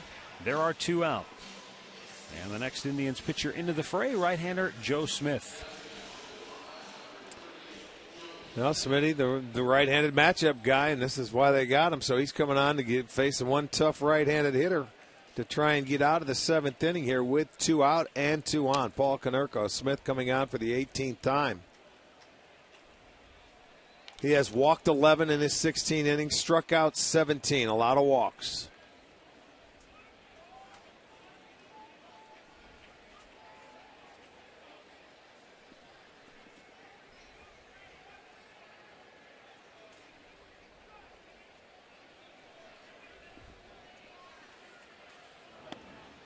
And he gets a first pitch strike over to Paul Konerko on the outside part of the plate.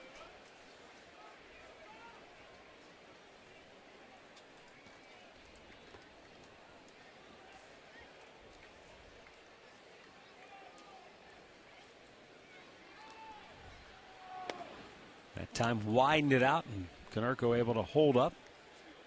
He has walked and singled, scored a run tonight.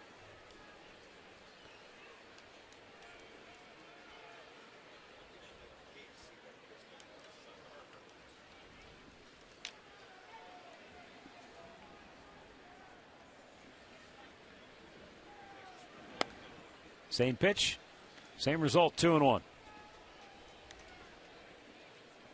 Well, it's tough to get him to swing at that slider until he gets 2 strikes. He really painted that outside corner with a good fastball on the first pitch. And a couple pitches where Konerko will not swing. Maybe if you get 2 strikes on him and you can expand it, but not until he gets 2 strikes. That's a nice location right there. 2 balls, 2 strikes to count. With 2 on and 2 out here in the 7th inning. And the White Sox with a 5-2 advantage.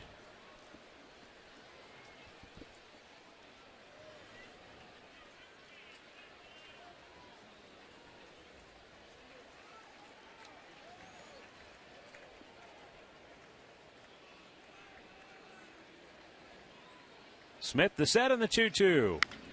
And a high pop, shallow right. Chu Chu doesn't can't see see it. it. And now coming over, Sizemore dives, can't make the catch. That's going to get 1 home. Here comes Jim Thome to the plate. The cutoff, the throw, and they got him. But the White Sox steal a run. Chu lost it in the twilight sky. And the White Sox now lead it by a score of 6-2. And luckily, Jim Thome, who just can't run much anymore, was not able to score on the play as well. So the Indians get out of the inning, but the Sox tack on a big insurance run.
Paninis and catch the game, and plus enjoy pizza, wings, or one of their famous overstuffed sandwiches on the beautiful outdoor patios. Home of the best outdoor dining in town. PaninisGrill.com.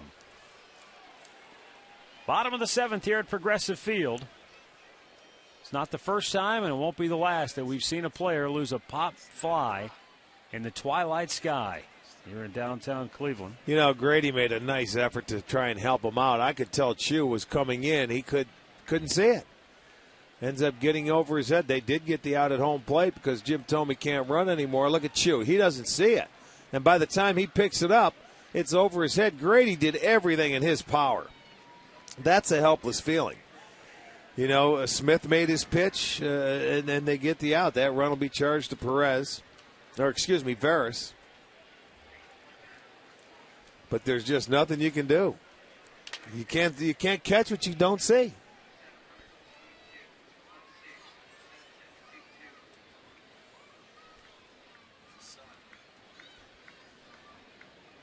The 0-2.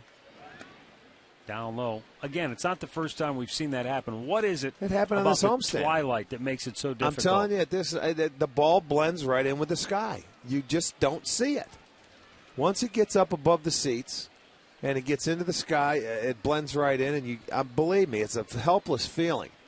That's where your infielders have to at least point to let it know you know it's coming this way. It doesn't mean you're going to see it. But I'm saying when you're looking up into that sky, you're looking for a baseball and you don't see it coming out of there, whether it's the clouds, the sky, or whatever it is. It's a very helpless feeling, especially when you know there's runners on base and they are running. Just ask Marquise Grissom. I'll never forget the 97 ALCS when he was in center field and lost a pop fly in center field. I mean, he just never saw it. Shallow center field. Pretty routine as far as the fly ball was concerned, but it landed 10 feet behind him. 3-2 pitch. Chopped foul. Nice grab. Leaned over the railing and snagged one. Turf player. Got it off that tartan turf. After's fly to left, fly to center.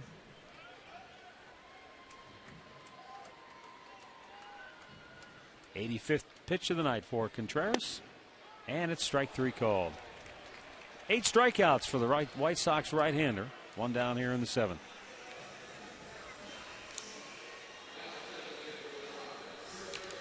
Attention Browns fans, single game tickets go on sale July 11th through Ticketmaster. Now until then, we're going to give away a pair of Browns tickets every time the Indians hit a double. Log on to STOHD.com. Register today for your chance to win.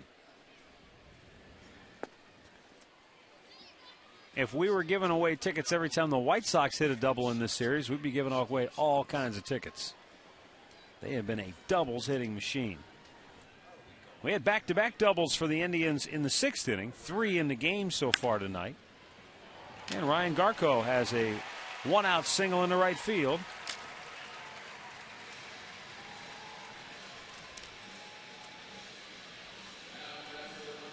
Well, that's called perfectly placed.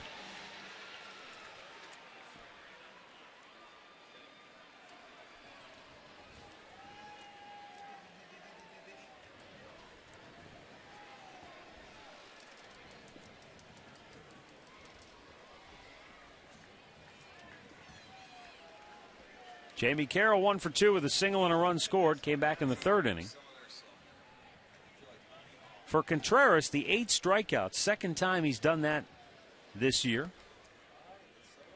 Second straight time, in fact, he struck out 8 in a ball game.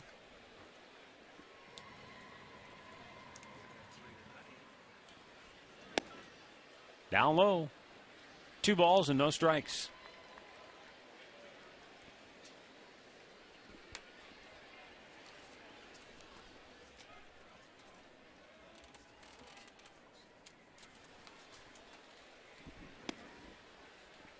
At the knees, outside corner, 2 balls and a strike.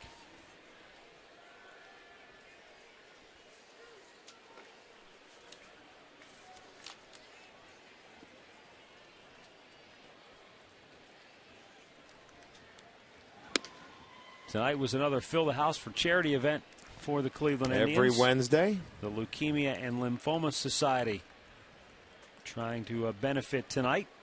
And the Indians making a donation of $1 for every paid ticket. Paid attendance over 16,000. Group ticket sales and fundraising efforts by the Leukemia and Lymphoma Society, raising over 15,000. So the Indians are proud to present a donation to the Leukemia and Lymphoma Society in the amount of $32,499. Very nice. Carroll with a hard ground ball to third. Beckham knocked it down, had trouble finding it, and just did nip Carroll at first for out number 2. Garco into second on the play. I don't know if Beckham maybe was thinking about the double play just a little too quickly, or if he just had trouble getting a handle on it. Well, he had trouble getting a handle on it. He's not a third baseman, but I'll tell you what, he kept his composure enough, because he's normally a shortstop, to just get the out at first base. Not an easy position to play. And, next year, I don't know if they'll keep him at third. Maybe move Ramirez back to second. We saw him play there last year. They had Uribe at short, and they let him go. He was a free agent. So they have a couple options. Ramirez is naturally a shortstop, too, but Beckham is. But I don't know. Getz is a pretty good player at second. They have Nix there tonight. Breaking ball in there for a strike. 1-1 to count on Ben Francisco, who's 1 for 2 with a double.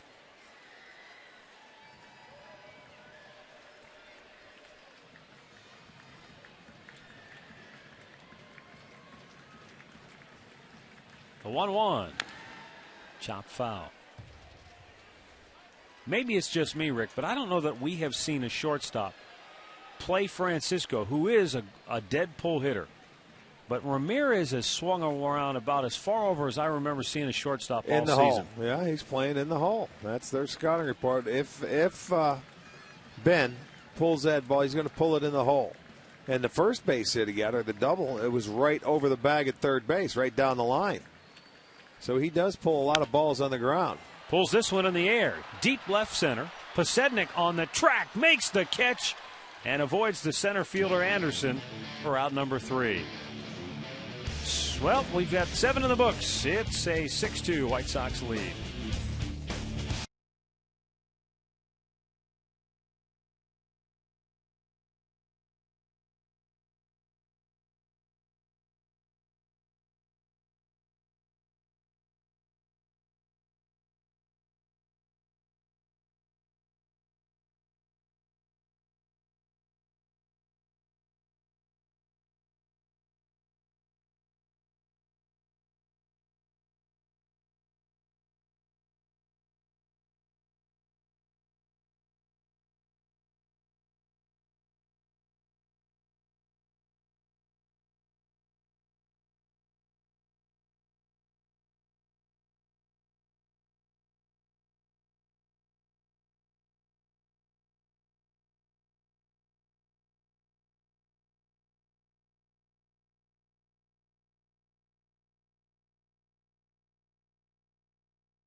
Ramon Castro, Jason Nix, and Gordon Beckham to bat here in the 8th for Chicago.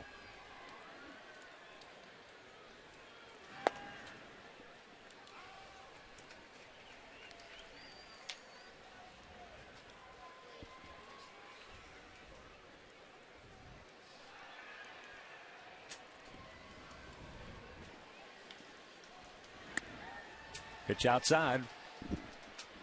1 ball, 1 strike. Castro, the unlikely hero tonight for Chicago, but it was he who struck the biggest blow with a 3-run homer in the 6th inning.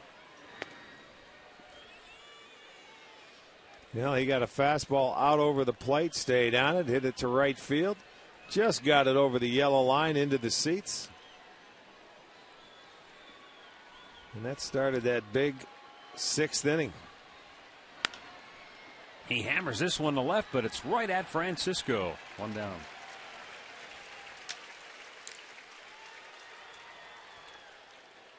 Well, Friday, the Mega Millions jackpot up to $113 million. So stop by your local retailer and get your ticket today.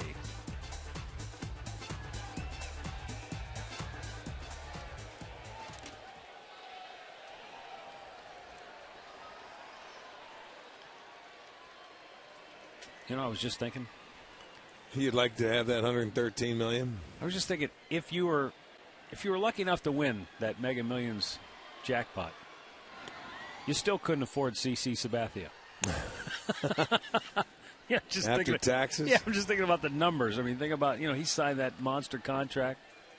Man, it's a lot of money. And then you think, with some of these contracts that guys sign, these long-term deals, yes, indeed. They really are astronomical dollars we're talking about.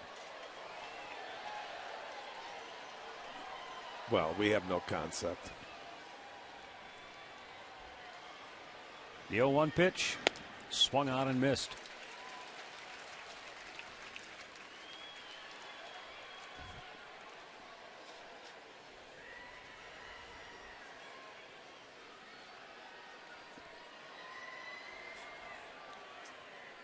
Jason Nix 1 for 3, doubled and scored in the 6th inning. Just missed outside.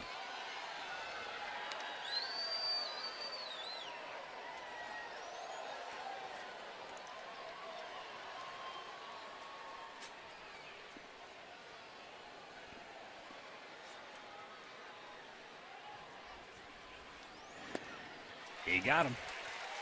Good pitch by Smith, gets his first strikeout. 2 down here in the 8th inning. All right, let's get the results of tonight's Alltel text poll question of the game. 38% took the bait, but the answer is Al Kaline. 1 shy of 400. That was a good question. They're all pretty even in there. Big Harold, not a bad guess, though. He was only Well, they said, well, we see him in the coach's box, so we got to go with him. But, it's tough to do with Murph like that. He's going to throw out the bait. Look at the spin on that ball. Garco with the flip, and Smith tags the bag, and the inning is over. White Sox go 1-2-3. We will go to the bottom of the 8th. It's 6-2 Chicago.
On the bottom of the 8th inning, and Alexi Ramirez looks like he's leaving the ball game. I don't know if he did something during the warm-up period, but he's holding his right hand. And it looks like he's going to leave the ball game. Might have done something to a knuckle or a fingernail. And Chris Getz is going to come into the game. He'll go to second base, and Nix will go over to short, I do believe. Yeah, I think you're right. There it is.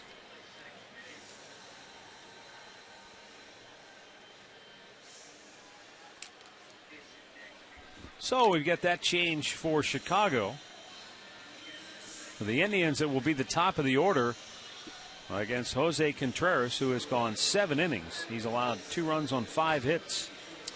Well, I'll tell you, for the big man, he struggled early this year. When you're looking at Contreras, lost his first 5 games. He's pitched very well. So whatever he did down in the minor leagues to come back, his fastball still 92 to 94, yeah. Good splitter, and then even the slower one. You know what's 97 interesting pitches tonight is you go back to the 3rd inning, and the Indians had back-to-back hits against him, got their first run. Right. Then he retired 11 straight, and they got back-to-back hits off him and scored their other run. And that's been it pretty much offensively. Twice they've been able to get back-to-back hits and score a run. Other than that, he's had him tied up in knots. Well, I told you he lost his last game to the Cubs, and they were able to leave the ballpark twice that, accounted for all their runs in that game, 5 runs. Because you can see it's tough to string hits together with this guy when he's on. Cleveland left-handers in this series just 5 for 38. Cabrera way out in front, 1-2 the count. Well, Contreras is one of those guys who I think, myself included, a lot of people out there thought, well, he's done. He had that great run, and he just kind of lost it there, and you really figured that, well. What's funny about the game of baseball is the older you get, when you're 34, 35, and you have a bad streak, people automatically just say you're done because of your age. Yep. But I got to tell you, the way this game is now and the way they maintain themselves and work out and the way things go, that's not true. Guys can have bad, couple of months and still come back and be quality players. Cabrera pops up onto the shortstop. 1 down. We'll go back to the STO studios once again for Ford Sports Update with Al. All right, fellas, we go down to Arlington for an important series of the AL West. Texas and the Angels, and Hank Blaylock gets the Rangers on the board first with his solo shot in the 4th inning, his 15th of the year. Rangers would add another. They've gone to the 5th now. It's 2-0 Texas. Back to you. Here's Grady Sizemore 0 for 3. Fouls one out of play. I'll tell you another reason why I think I was maybe too quick to think Contreras may be done.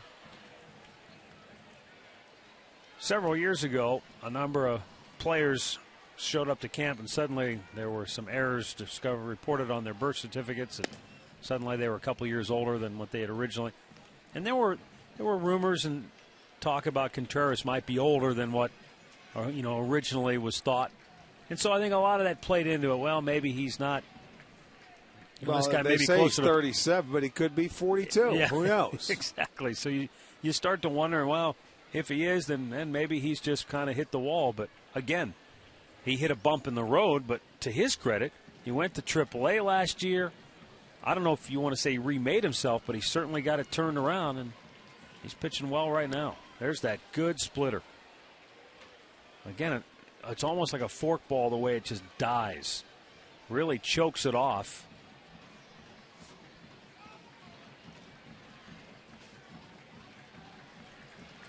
And location. You started out low, and by the time it gets into the hitting area, it's a ball.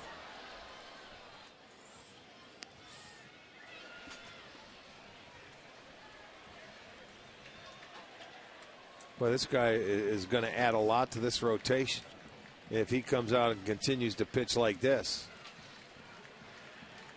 To go along with Burley and Danks and Floyd. Up the middle, hit the mound, and might have kicked off Contreras' leg, and they got him at first by an eyelash. see how that scored. I couldn't tell if Contreras might have gotten a piece of it with his foot or if it just hit the mound and ricocheted that way. He may have kicked it. I mean, that's where the catcher's coming out. I think he did. Yeah, he may have kicked it. Well, that angle, yeah, he got a foot on it. He got a spike on it, let's put it that way. That was a nice play by Nix. You have Grady Sizemore running. Yeah, it deflected off his shoe.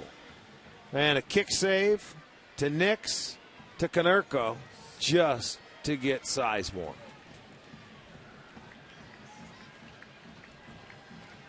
Victor Martinez doubled and scored his last time up.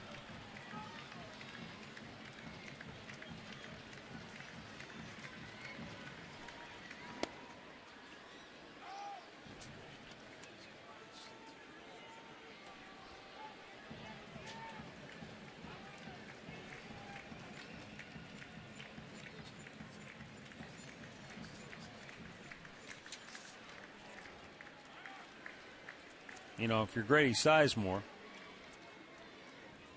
you're thinking to yourself, I'm having a tough enough year as it is, and I get thrown out by a whisker on a ball that caroms off a guy's cleat.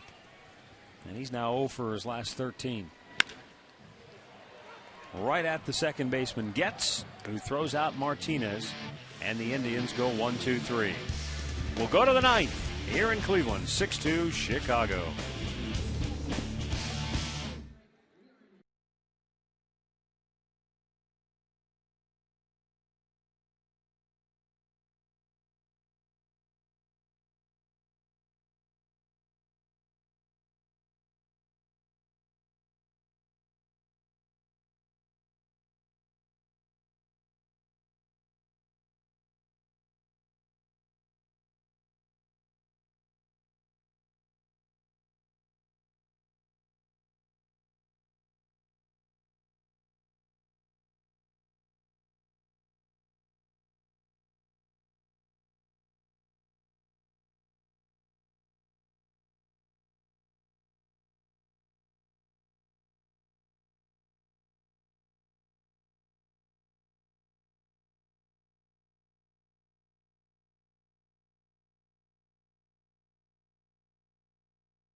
Back here at Progressive Field, Jose Contreras looks like his night is over after 8 solid innings of work. He leads with a 6-2 advantage.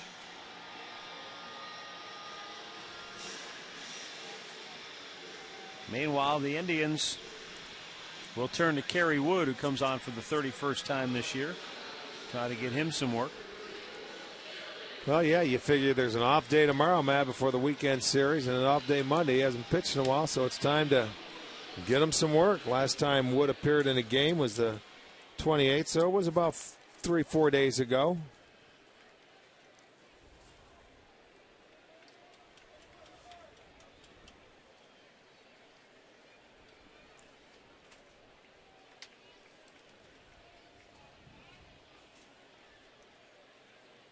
Struck out 1 in that 1 inning. He pitched against Cincinnati on the 28th.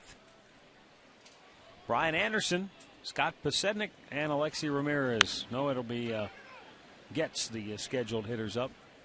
Anderson grounds out on 1 pitch.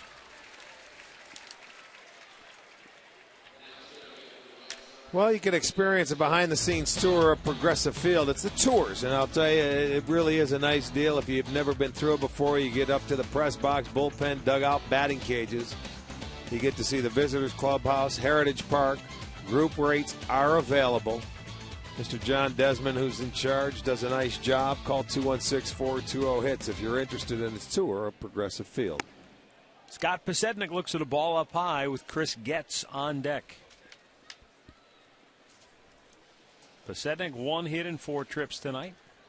2 for 8 in the series.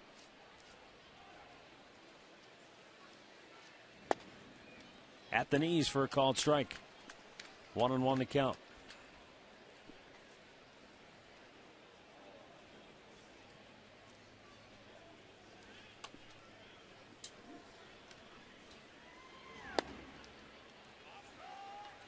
One ball, 2 strikes.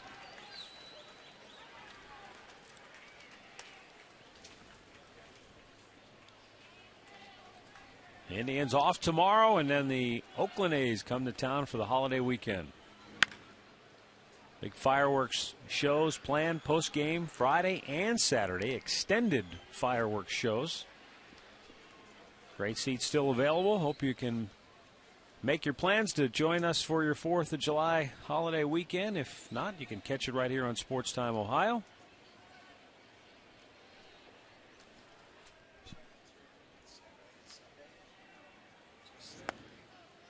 Just missed outside. Saturday the 4th, we will be on Channel 3. As well, simulcasting here on STO. That was originally a 4 o'clock Fox game. Yep. Pasednik, did he hold up? They Yes. appeal, and he did not go around. Full He count. held up.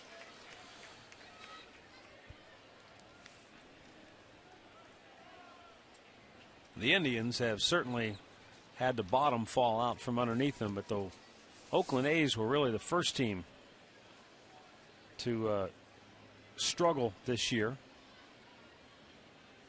out in that Western Division. Garco with the flip to Wood, covering 2 down.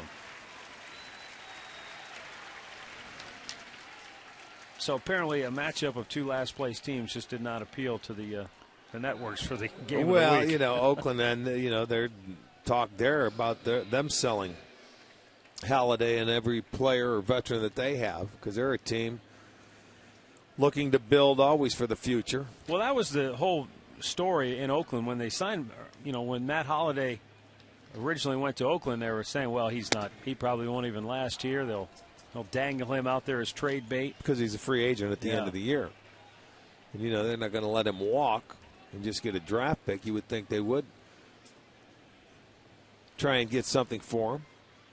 But what's out there to get? Tapper back to the mound. Wood flips it over, and the White Sox go 1-2-3. Last chance for the Indians coming up. Chicago out in front tonight.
second time, a 4-2 record. He's probably one of the best left-handed relievers in the game. He throws in the mid-90s.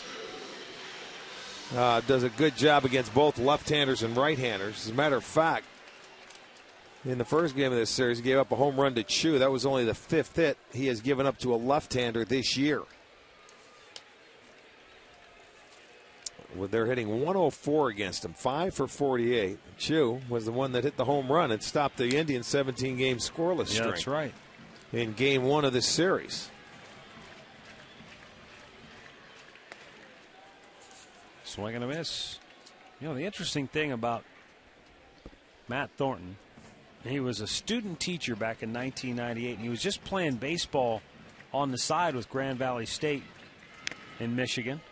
He really wasn't thinking about professional baseball. You know, it was one of those deals. And go to college, get your education, play some baseball. Have some fun. But, you know, the next thing you know, he really blossomed as a baseball player. And Thornton says, my plan was I was going to be a teacher, maybe physical education, maybe biology, coach a little basketball, coach some baseball.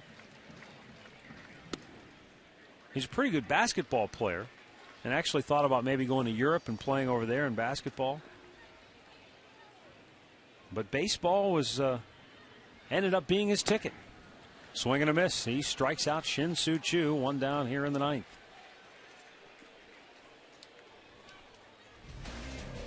Time now for our Northern Ohio Buick Pontiac GMC performance of the game. And what a job done by Jose Contreras here tonight. Yes, it was. He was his old self, I guess. We've seen him pitch for a long time, and he was very, very good. In his 8 innings, just 5 hits and 2 runs, 8 punch-outs.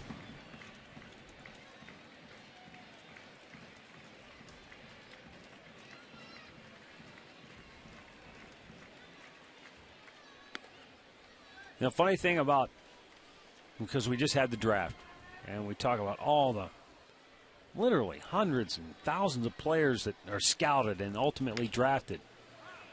And you think, how do they find these guys in the small corners of the country and all the little towns? And here's a guy, Matt Thornton, at Grand Valley State in Michigan. Not exactly a hotbed of professional baseball activity, and yet he was a first-round pick of the Mariners in 1998. So they saw him. Probably because of the size, a left-hander. Yeah. He could throw hard. But you don't know what these guys have inside, the desire, the drive. He didn't pour his heart out to be a baseball player. At least it doesn't sound like it. But once he did commit to doing something, he excelled at it. And he's developed into one of the best left-handed relievers in this league.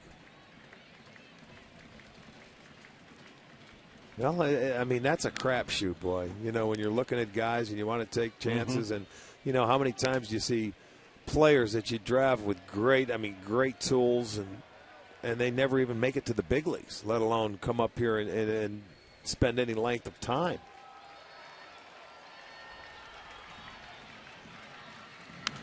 Peralta fouls it back. You have the signs there, and people say, well, they're can't-miss players. Well, a lot of times those can't miss, can't make. Yeah. It's hard. It really is hard to project. The 1-2. Grounded hard, just foul. Wide of third. That's what makes this game so good and so great. Because you can come up here for 1 year and play well, or come up here for a couple of years and play well. Let's see you do it for about 8 or 10 years. That's when you're really good. What makes Major League Baseball so much different than any of the other sports? And, it's interesting because I was visiting with Eric Wedge and Bo Pelini before the game, and we were talking about injuries. And Bo was saying, in football, you got a guy that's dinged up. You can manipulate your practice schedule, and you can get the guy treatment all week just so he can play that one game on Saturday or Sunday if it's the NFL. If you can just get him through that one game. Right.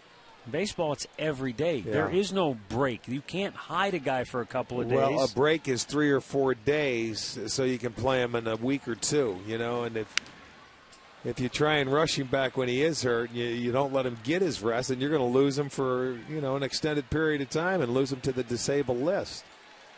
That's a grind.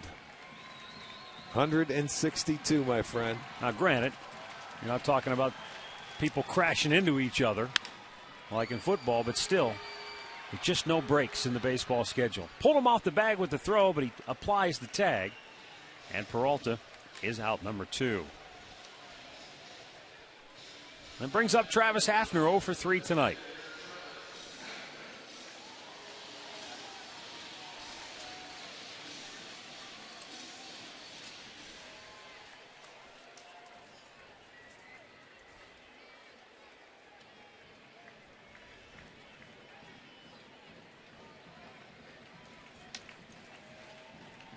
And this has turned out to be another one of those trades for Chicago that probably didn't get much ink at all when they initially made the trade. But they sent Joe Borchard, who had largely been a disappointment as an outfielder, to Seattle. And they get a pretty good late-inning left-handed specialist. Yes. Yes, they do. And Borchard nowhere to be found now. He didn't stay in the Seattle area. Well, they made another trade for Seattle. I got Freddie Garcia. If you remember, they sent the catcher, Olivo, out there with Reed. And, you know, Freddie Garcia came over. He was a big part of their year in 2005 when they went to the World Series.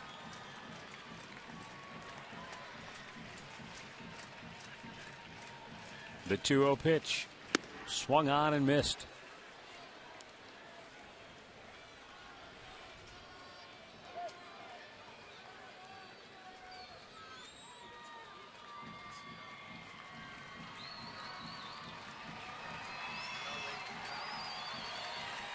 There's a 2-1 and a strike. No, just missed with it. 3-1. Pretty close pitch. Hafner gets the benefit of the doubt, and he's in a good hitter's count now. Ryan Garko hoping for a chance to bat next.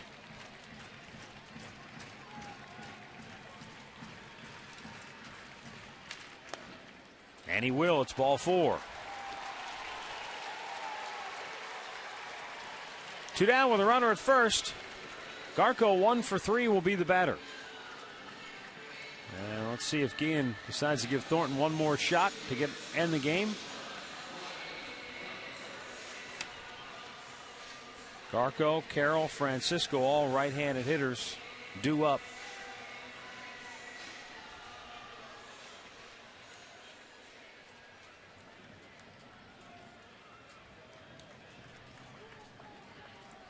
Garko just punched a single between first and second base his last time up in the 7th inning.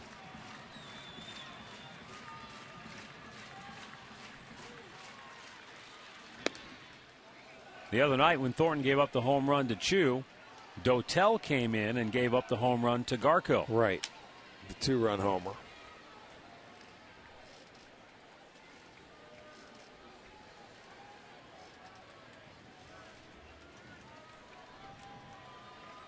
Shin-Soo Choo 1 for 4 tonight, but 3 strikeouts. Unusual for him. The 1-0 pitch. Swing and a miss, 1-1. Chicago looking for their 5th straight win. And looking to close that lead on Detroit to 3 games because Detroit got beat today out in Oakland. Runner goes. Indifference as Hafner strolls into second base. Uncontested. Minnesota beat Kansas City today 5-1. And as Arch told you, Oakland over Detroit 5-1.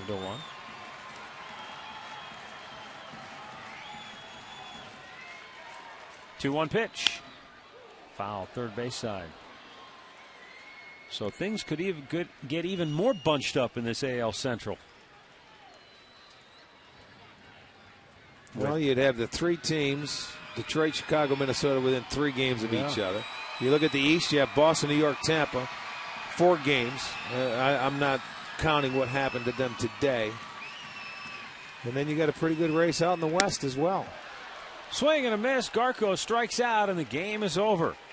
The White Sox have won 5 in a row. They're 40-38 on the year. The Indians have dropped 5 straight, and now 13 of their last 15 games